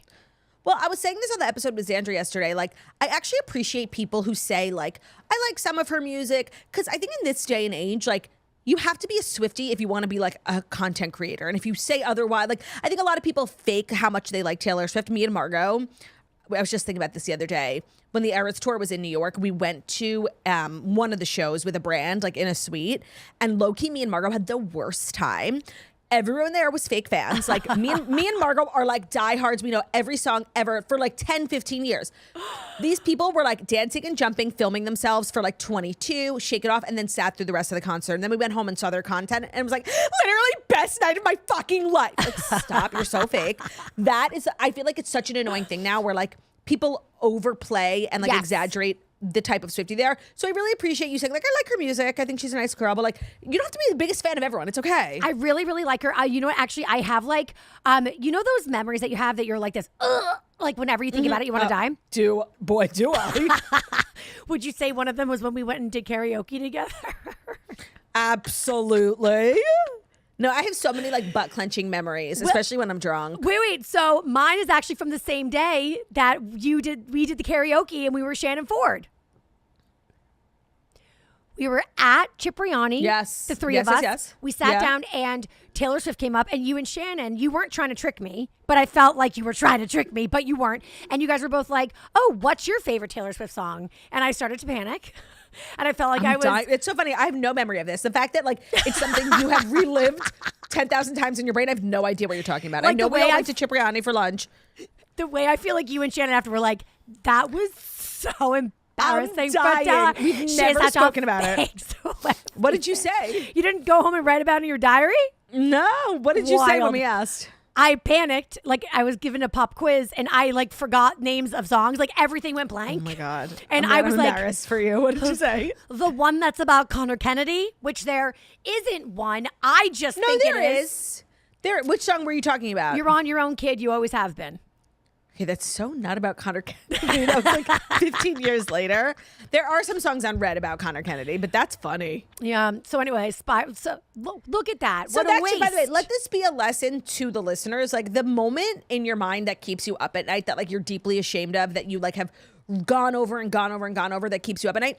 No one else is thinking about it. Taylor, I don't even know what you're talking about. Oh my God, that is the most. You know what? This is life lessons with Taylor and Claudia. Healing. Yeah. Truly.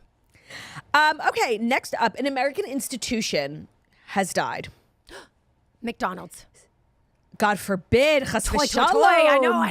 Toy, toy, toy. No, Six Flags has officially closed after 50 years of operation. And I don't know why I chose this story, because I feel like you, like, used to fuck around at Six Flags. Oh my God, that's so funny. Now listen, I didn't get fingered on a roller coaster like Reese Witherspoon in Fear. Although I've never seen that movie. Couldn't we all dream? Oh my God, I ruined it for you. I'm so sorry. It's the best part of the movie. Okay, I wasn't gonna see it. I will say this. First of all, watch it. It's amazing. Second of all, like, my germophobia overcometh me when I think about that scene, because I'm like, they didn't have Purell back then. He didn't have wet wipes. Like, And those places are fucking filthy. filthy. So unlike Reese, I don't want to get fingered at an amusement park. But Well, they posted on their Instagram, like, thank you for 50 years of family fun, yada, yada. But I had heard that they were doing, like, some sort of partnership with Travis Kelce. Oh, yeah. In October, it was announced that he would be joining a group of high-profile business people to invest in the brand and enhance shareholder value, improving the guest experience. what happened? So is are they failing after Travis Kelce, or like they failed and now Travis is coming to help? Oh, I don't know. Let's say the latter because I like that better. It actually makes me sad, like for kids these days. I feel like this is like a real indicator of like kids don't play outside anymore. Like when I've definitely been to Six Flags, but I'm not like a big roller coaster person. Margot used to go all the fucking time. I liked more like a water park, but those are like. That was like the most fun you could have as a kid, right? Like if you said your dream day, you would say like, I want to go to Six Flags with my friends. And I feel like everybody made so many core memories. And now like what? They're just like inside like playing Twitch. It's just sad. I know. I mean, I could never get fingered at a Six Flags. That's horrible. It's horrible. What a loss. I know like you are a lesbian, but you're obsessed with getting fingered. No, I actually hate fingering. I think it's disgusting and everybody just cut it out. Like grow up. Oh my. Oh, so you're a self-hating les. No, it's not about les. It's about everyone. Heteros are included too. Straighties are also a part of this. Actually, straighties are the biggest culprits of the fingering crime. Oh, of course. It's our fault. It's Please, disgusting. You're so negative. I'm such a straight hater. You are such a straight hater. Straightophobic. I just like, I feel this Six Flags thing is like a really bad sign. Maybe I'm looking too much into it. I know. Don't worry. Don't worry. Like, listen, this is just. By the way, I am worried. I'm but a like, mother Blockbuster now. Like, I worry doesn't about these exist things anymore. And then we got Netflix. So maybe we'll you get know what? like. Do you ever yearn for the days where you could just like get No. in the car? Oh no. No, what? Get in the car, like have to go stand in the aisles. For some reason, Blockbuster always made me have to poop. It's like the library or Walgreens. It just made it more of like an activity. Like nowadays, like you get in bed and you just like scroll on your phone while a movie plays in the background. Whereas before, like you would have to go and pay, and it made it a whole thing. It made it like movies exciting. I mean, yes, but like also, I don't know. I think that we're so spoiled. Like we long for things that are actually so annoying.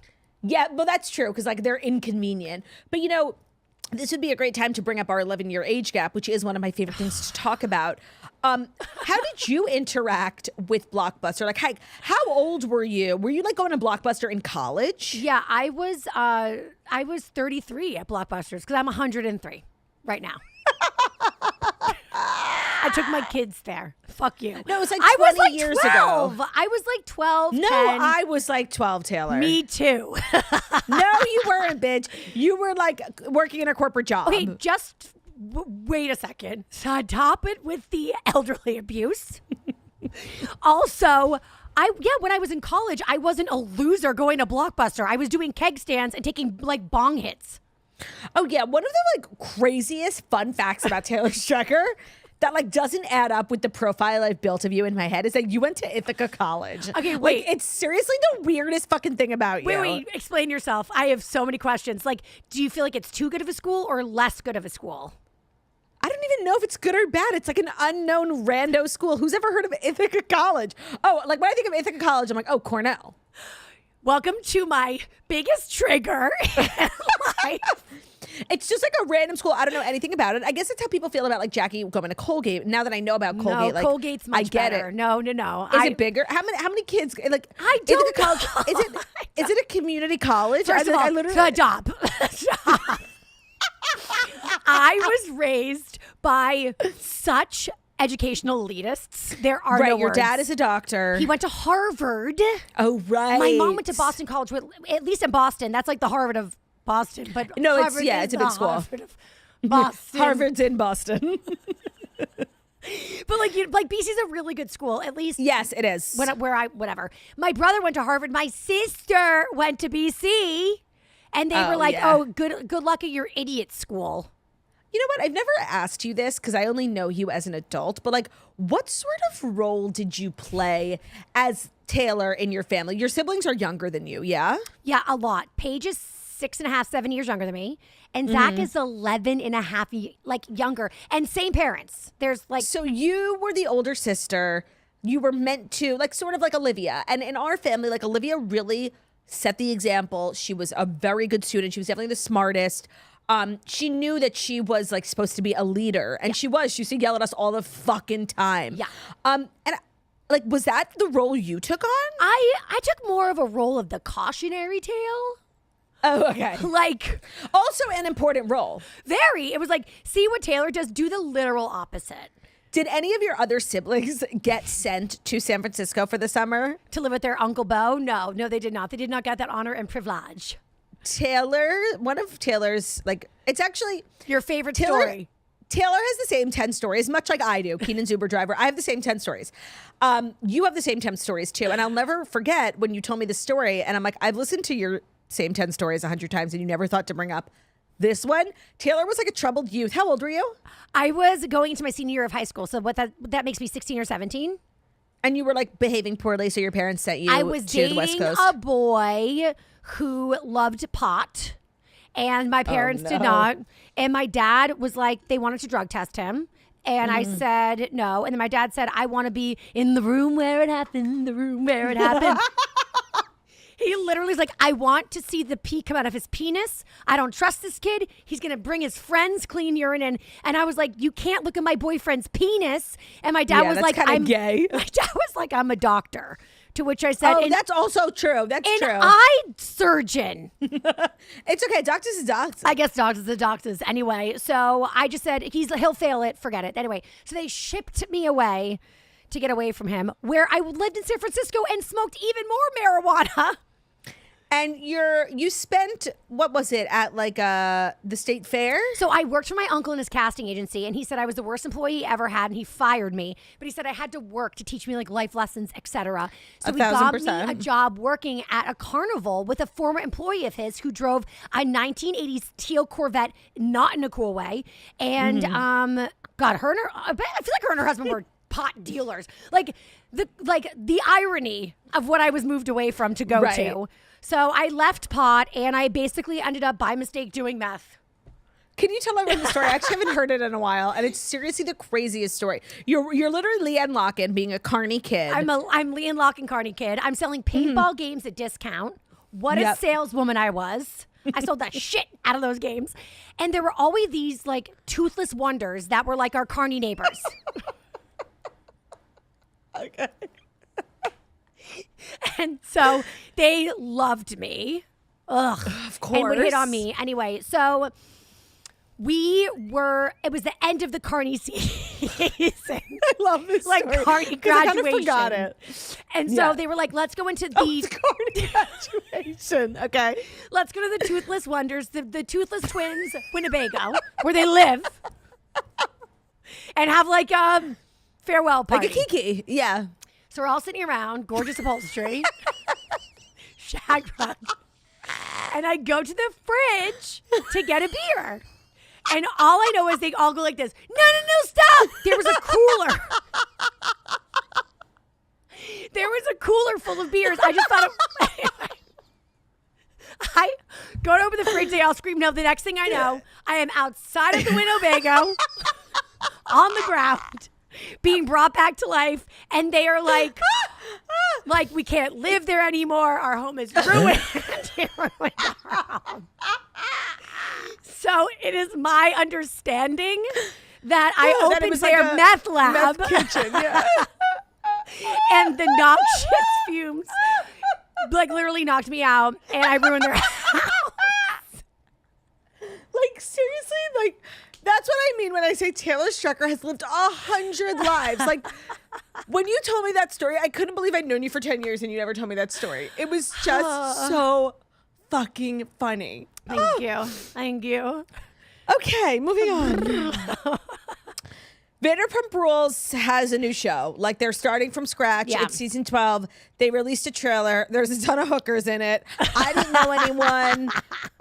Their names are Venus Binkley, Jason Cohen, Shane Davis, Chris Hahn, Angelica Jensen, Marcus Johnson, Audrey Lingle, Natalie McGuire, Demi Salem, and Kim Suarez. They're trying something new. They're not having like OG cast members, no one to like grandfather in the way I don't give a fuck. You know, same. First off, check on Sheena. Is she okay that she's not like cast as Lisa Vanderpump? Did you see that Sheena was talking about her decision to not join the Valley? Please. No, but she said, like, she actually had Alex Baskin, the producer, on to like sort of corroborate that she said no because nobody would believe it. I'm still not. I extra don't believe it. Do you have beef with Sheena? You know, I talked my fair share of smack back in the day when I was at Sirius. And she definitely heard, because there's like an OG reunion, like second or third season, where she's screaming at Stassi and she's saying how Stassi talked mad shit on the cast. And Stassi's like, no, I didn't. Oh. And she's like, you went on that girls show and called okay, Lisa girl. Vanderpump old. Okay, girl. We didn't. First of all, we didn't. Second of all, like, Sheena, stop stalking me. So Yeah. I will say this. Sheena definitely, when we are at the same places, which is not often, but when we have been in the past, she avoids me enough that it tells me that she does know me and knows the things that I've said. Yeah. Fair enough. I mean, there's been like, back in the day, I would go to like, I remember we had a dinner, like it was Stassi and Kristen and Katie and Sheena, and we were at the Soho House. Tay was there. And Sheena was like, she's just so pick me. And I was like, girl, we're all here. Like, everyone's sharing stories. Like, stop. Like, she, like, when it wasn't about her, she was like pushing her food around on her plate, pouting. It's just not for me. I just feel like this show is also not for me. Like, I'm just a little mature. I've moved on. Like, I like the graduated shows. Like, The Valley, I actually really enjoy. They said they were giving us a Stassi Schroeder reality show. I don't know if Hulu Time will tell. has gotten their act together. I did see Stassi posted. It looked like there was a camera crew with her in Vegas, and also my friend Taylor, who's sitting right here, seemed to have been there too. There was, I saw a TMZ story that said that Stassi was filming somewhere. Maybe. And you were there, so you would know if they were filming. I didn't see myself on TMZ. I did. Oh, really? What was I doing? Yeah, I Did I saw- look cute? You were dancing at the pool. Right? So all that to say, I will not be watching this. I wish everyone the best. Yeah, listen, I like Lisa Vanderpump very much. So, Oh, I saw Katie and Stassi were, sorry to cut you off. They were just hanging out. yeah, that's what I saw on TMZ. It looks very exciting.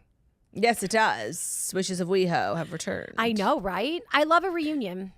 Yeah. In terms of this, Yes. I'm all set. Yeah, I think I'm good. I love Lisa, so it's like, Lisa, I want your show to do well because you're Lisa Vanderpump, obviously, Vanderpump Rules, but it's just not for me. I know the trailer came out. I just feel like I don't know.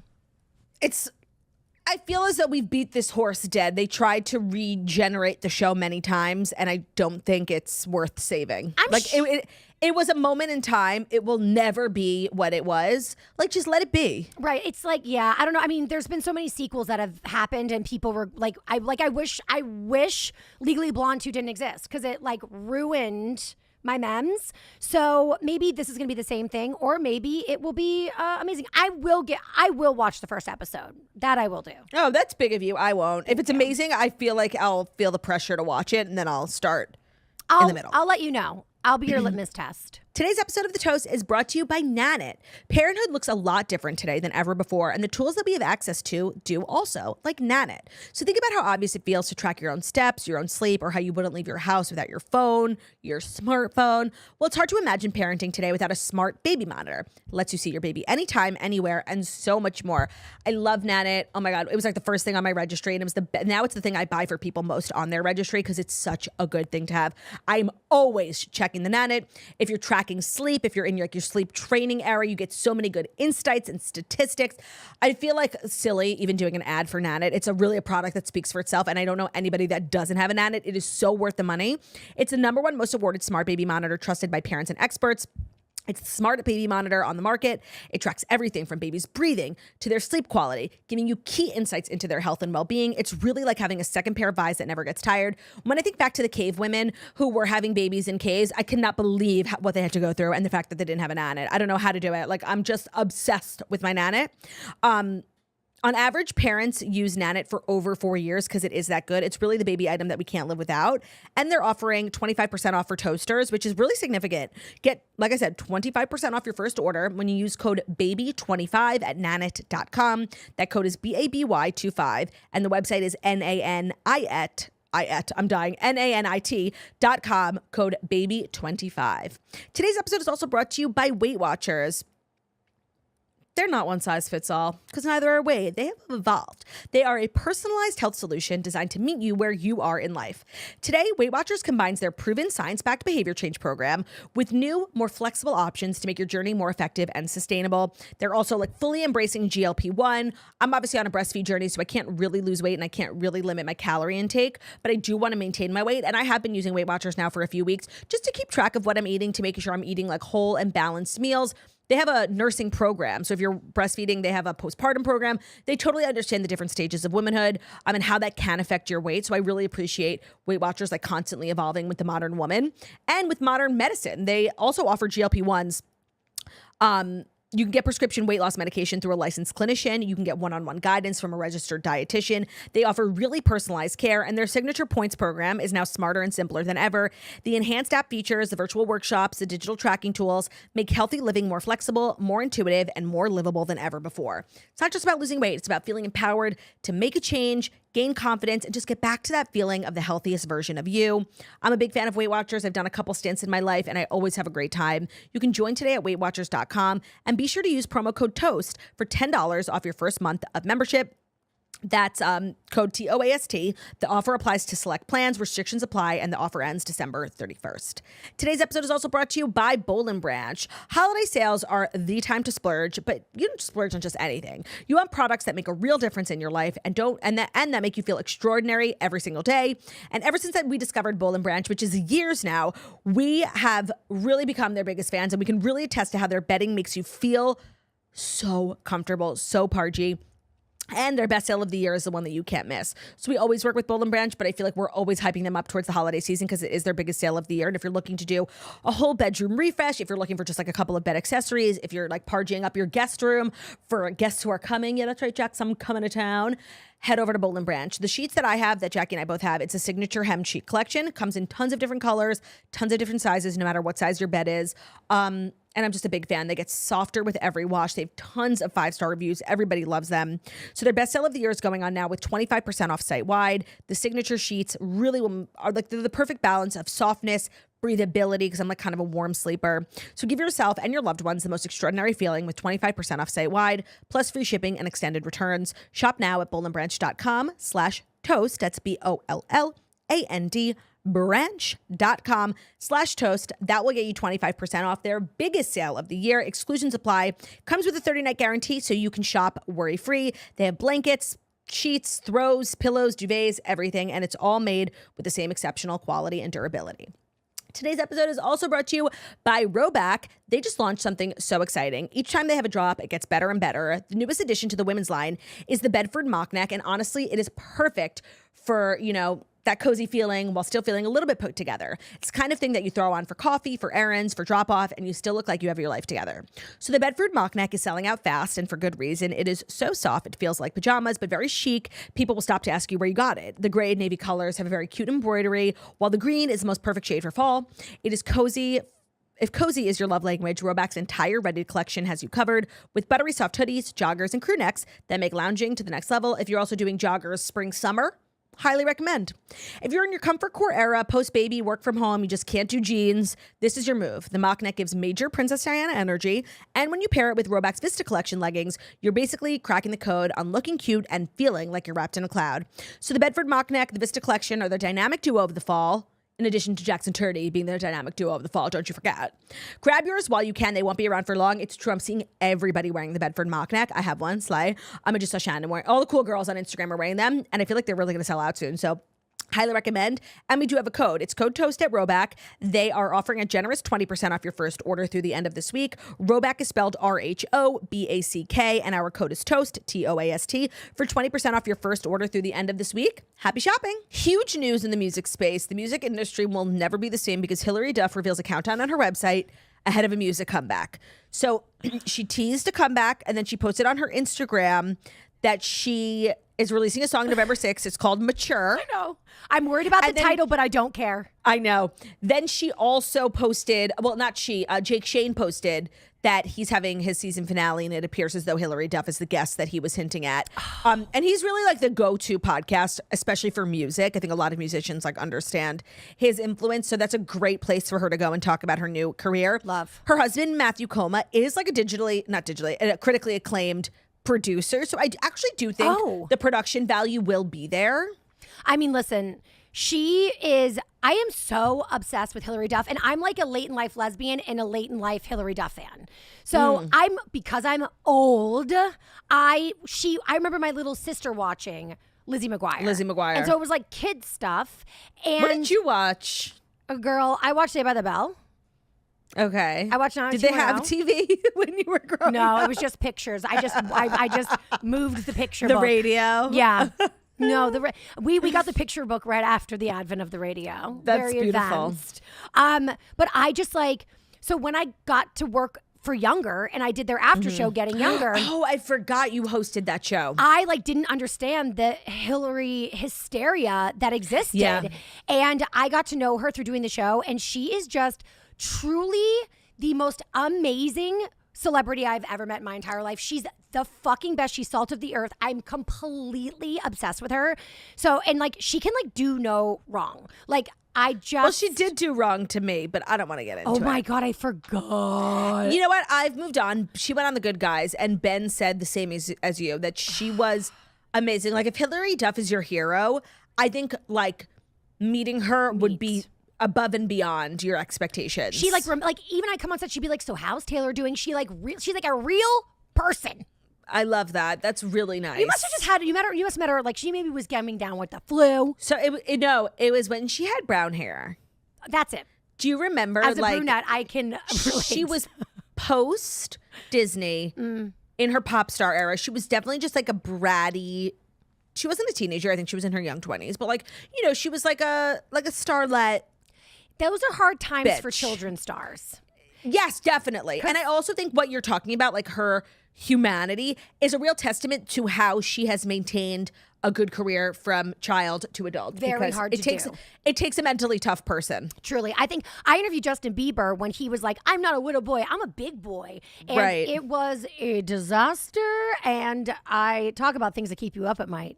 Jesus Christ. Oh, that. So yeah, I definitely but Justin, I mean, I don't know if he's thriving, but he's been through it. But he's doing better than me. I also think we don't know how Justin Bieber's doing. I think everything is very much like a facade. Fair. Now, Taylor, you're one of my favorite people to have on, especially on a Tuesday when we do Dear Toasters, our weekly advice segment. So will you join me in helping the swirlies out there in desperate need of our help? Love to help. I mean, listen, do what I say, not what I do. Oh, of course. Now, every Tuesday here at TheToast, we like to give a little bit of advice to our listeners. So if you ever want to write in, please do so. Head to thetoastpodcast.com. There's a little submission box, totally anonymous. Or you can just shoot us an email at deartoasters@gmail.com. Both methods totally anonymous. We'll help you out. Anything from office, workplace drama, relationship drama, wedding shit, family shit. We don't give a fuck. All right. Hey, ladies. I'm a bridesmaid in an upcoming wedding for my What? I just love wedding drama. Go. Do you? Okay. So I feel like you and I are going to have different takes on this. I am a bridesmaid in an upcoming wedding for my best friend. I have a baby who will be 2 months old. She is exclusively breastfed and will not take a bottle. Okay. After some thinking, my friend and her soon-to-be husband have decided that they don't want children under 10 at the wedding, including breastfed babies. Yeah. My feelings are hurt as an exception cannot be made for my baby to be there, and therefore I'm unable to be there. Logistically, I don't think it's possible for me to be a breastfeeding mama and a bridesmaid at the same time. Am I the problem here? Is it fair for me to back out as a bridesmaid? Thanks for the help. I just feel like everyone's giving up so quickly. There's not a solution. The baby doesn't have to be in attendance. They are giving up so quickly. It's what if... Well, listen, I don't know the ins and outs of breastfeeding, even though I took one whole class. I know that's crazy. I'm not an expert yet, but here's the thing. I already love this person. I love this woman, this girl, this mother, this breastfeeding mom, because she is you know what? These are the rules and it's just not going to work for me. So I'm just going to remove myself, because there's a lot of people who make everybody else's wedding about them. Yes. I suffered at the fate of that once upon a time. Yeah. But we've moved on now and we're grown. But sure. I'm literally being triggered so hard. I'm like, Don't say it. But I just feel like, you know what? Like, yeah, if you can't do something for a wedding and like, I respect so hard that she's already following the rules. So I think we're off to a grand start. I think she should go to the bride and be like, listen, I love you. Your rules are your rules. Your wedding is your wedding. I respect that shit out of you. That being said, I'm a breastfeeding mom. I have a baby who will not take a bottle. It's like an issue. So Well, what does this bride expect you to do? I feel like the bride, like, low-key doesn't want you to be a bridesmaid anymore because she's literally put you in an impossible situation. Of course, your baby's not going to starve. So if the baby's literally not let on the premises, then you can't be there. But I don't know. This kind of sounds weird. Like, you would try to make this work. You're also, you have a 2-month-old. That is so postpartum. The fact that you're, like, going to her wedding and spending the day away from your 8 weeks, like, that's fucking crazy. I don't know why. I just feel like this girl doesn't want you at her wedding because she's not being even remotely flexible. It's something, I feel like I'm missing a piece of information here. I do too. I feel like, how about this? She'll get her answer. I think she should just go back and be like, respect your boundaries, because every bride like loves to hear that. And then say, but because of that, I don't think I can not only be a bridesmaid, but attend the wedding, but definitely not a bridesmaid because it's all day long.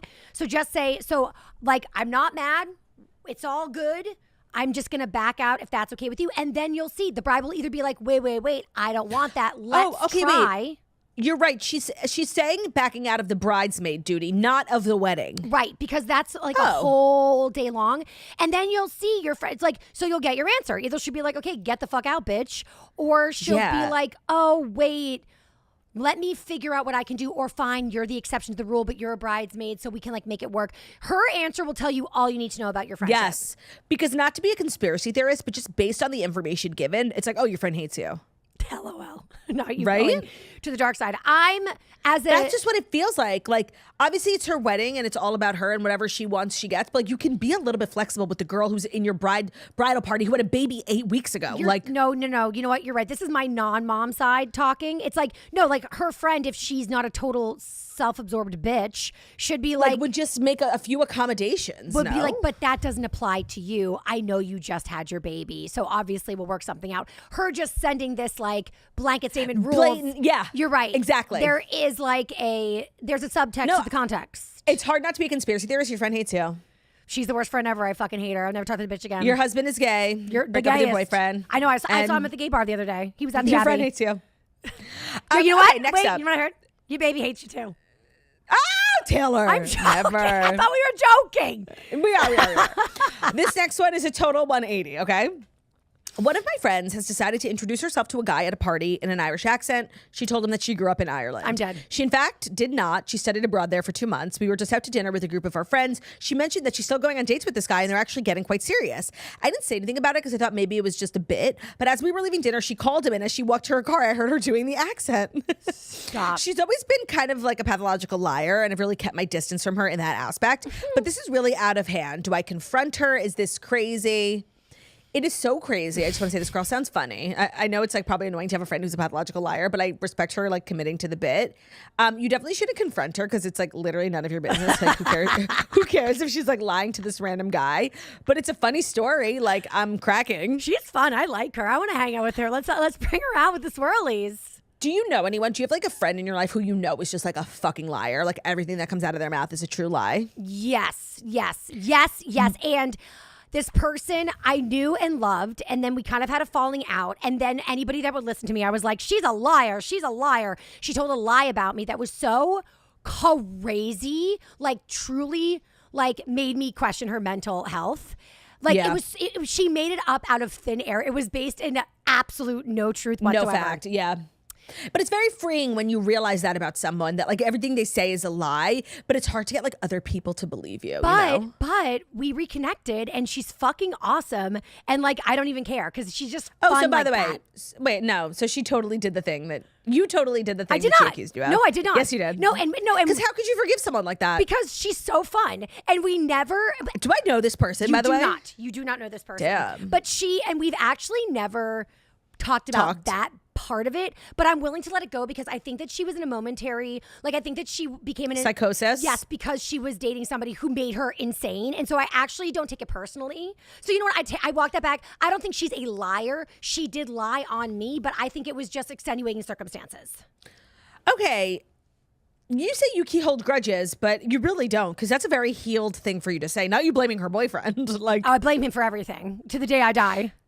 I'm sorry, just this girl walking to her car and putting on a fake Irish accent for her man. Like, you know what? It's hard to get a guy. And sometimes you have to spruce up your personality. You know, we all act differently on a date. You know, we talk a little bit more proper and we sit a little bit straighter. Yeah. So she's pretending to be Irish. You know what? I commend her, because you know what? To get married these days, you have to be really committed and you have to put your best foot forward. Yeah. And you know what? I respect it. It's giving Hilaria Baldwin. It is giving Ilaria. Sometimes you have to be interesting for your mans if you want to, if you want to catch him, if you want to make him marries you. And you know what? While she did have a momentary cancellation, she's doing better than ever, Hilaria. So I feel like we're going to see this Irish girl on Dancing with the Stars soon. The fraudulent Irish girl. The fraudulent Irishman.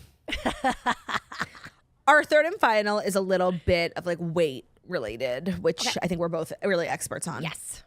Hey, Claude and Jax, I'm a longtime listener in desperate need of advice. My mother-in-law loves to buy me clothes just because. Normally, I would consider this a sweet gesture. However, each item of clothing is hideous, and it's always a size extra small or small, despite my mother-in-law knowing I'm a medium/large my whole life. I've told her this many times. Each time she gives me these clothes, it's in a group setting, and each time I hold up the item and check the tag, she always announces, "Now, sweetie, I couldn't remember what size you were, so I got 2 of them. Just let me know if you need the bigger size, and I can return this one."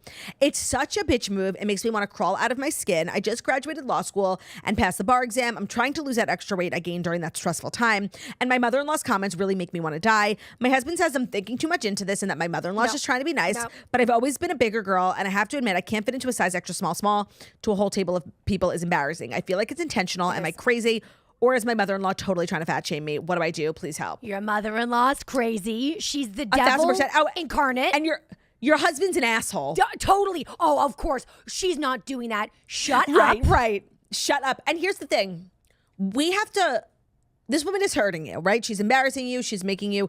And I just want to be clear. Yes, she maybe doesn't know your weight, but if you said like you're an you said a heavier sized girl and her buying an extra small. Everybody knows when you buy a gift for somebody, like if you want it to fit, you just go bigger and you don't even talk about the size. You just like give it to them. Your mother-in-law's a bitch. Your husband's an asshole. Yeah. This is 100% intentional. And we have to get her back. Like, sorry, if Jackie were here, she would be like, well, maybe. No. We have to get this woman back. And here's what you do. Okay. Because she like buys 2 sizes. Yeah. And this woman's like clearly spending a lot of money. Let her. Her. Here's what you do. You're gonna donate the clothes. You're gonna throw them away. Don't give her the other size. Like let her keep spending money. Be like, yeah, I love it. More. Let her run up a big fat ass bill. Meanwhile, sell it. Poshmark. Start a Poshmark. Literally start. That's what I did. I had somebody who I used to know. Okay, I'm gonna leave it there. And they got me an extra small bikini. Everyone knows you size up. Okay. And I mean, I don't know that because I don't wear bikinis, but good to know. And well, I never wore it because it didn't fucking fit my goddamn, it didn't even fit my finger. Yeah. And she also made a comment of like, I heard that when you wear bikinis that are smaller, it makes you look thinner. She said, oh, who is this bitch? Girl. And I was like, you are setting me up. And then every time I saw her that summer, why aren't you wearing the bikini? Why aren't you wearing the bikini? Why aren't you wearing the bikini? Psychotic hose beast. So no, this happened to me and the girl was being mean. She also said to me, and I quote one time, I wore a short dress. I'm very insecure about my legs. I do not like my knees. I never show my legs. And I literally was #brave one day and wore a dress that just skimmed my knees. And she said, oh my God, look at you. I never see you in short things. And that was it. Bitch. No, like, and you look great. So I'm telling you, these people exist. They walk the earth. Yes. And they have to be stabbed back the way they're stabbing you. Yes. Here's another idea. She's always buying you gifts. Why don't you buy her something? Yeah. Buy her something triggering. In an offensive size. Correct. Yep. Be like, oh, I thought this fit you great, and it's it's big. Give her a taste of her own. She's medicine. a bitch, and honestly, like your husband's really pissing me off. Like I know it's not his fault, but like the fact that he's not #believing women. No, he has to. You have to believe the victim. You must. Yeah, you have to play this episode for him because like he doesn't get it, and I understand he's not a woman. He doesn't understand like the trauma and the generational trauma that comes with sizing, and like when you see a tag, like you're automatically transported to like sweating in a dressing room. Like it's very triggering. Yes. He maybe doesn't get it.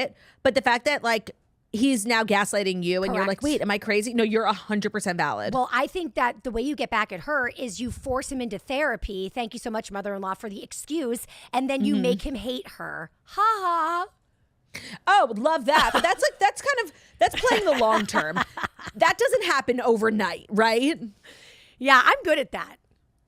Yeah, you do need to start planting seeds though, because you need to start making. Actually, you know what? I'm a boy mom now.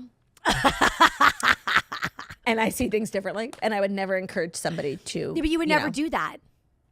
I don't know. Like, I remember when Claudia. Jackie became a mom and she started doing Dear Toasters, she started changing her tune a little bit. And she stopped siding so much with the daughter-in-laws writing in. She'd be like, but maybe. Wait. And you know did you see the girlfriend? Did you see the girlfriend? That I did. whose side were you on? Depends. Like, who are you asking? Mama turd I'm asking or wife turd? Turdy Lou Freebush. Turdy Lou Freebush is a mama. And I'll leave you with that. Okay? It's hard to pick Cherry's side, but Cherry. Yeah. Cherry. Guys, give it up for Taylor Strecker. Absolutely always crushing. Thank you so much for doing this. I'm sure you'll be back during the maternity leave. I love to do Follow it. Taylor on Instagram. A daily show, weekly podcast, Taste of Taylor. Thank you. A Dear Media podcast.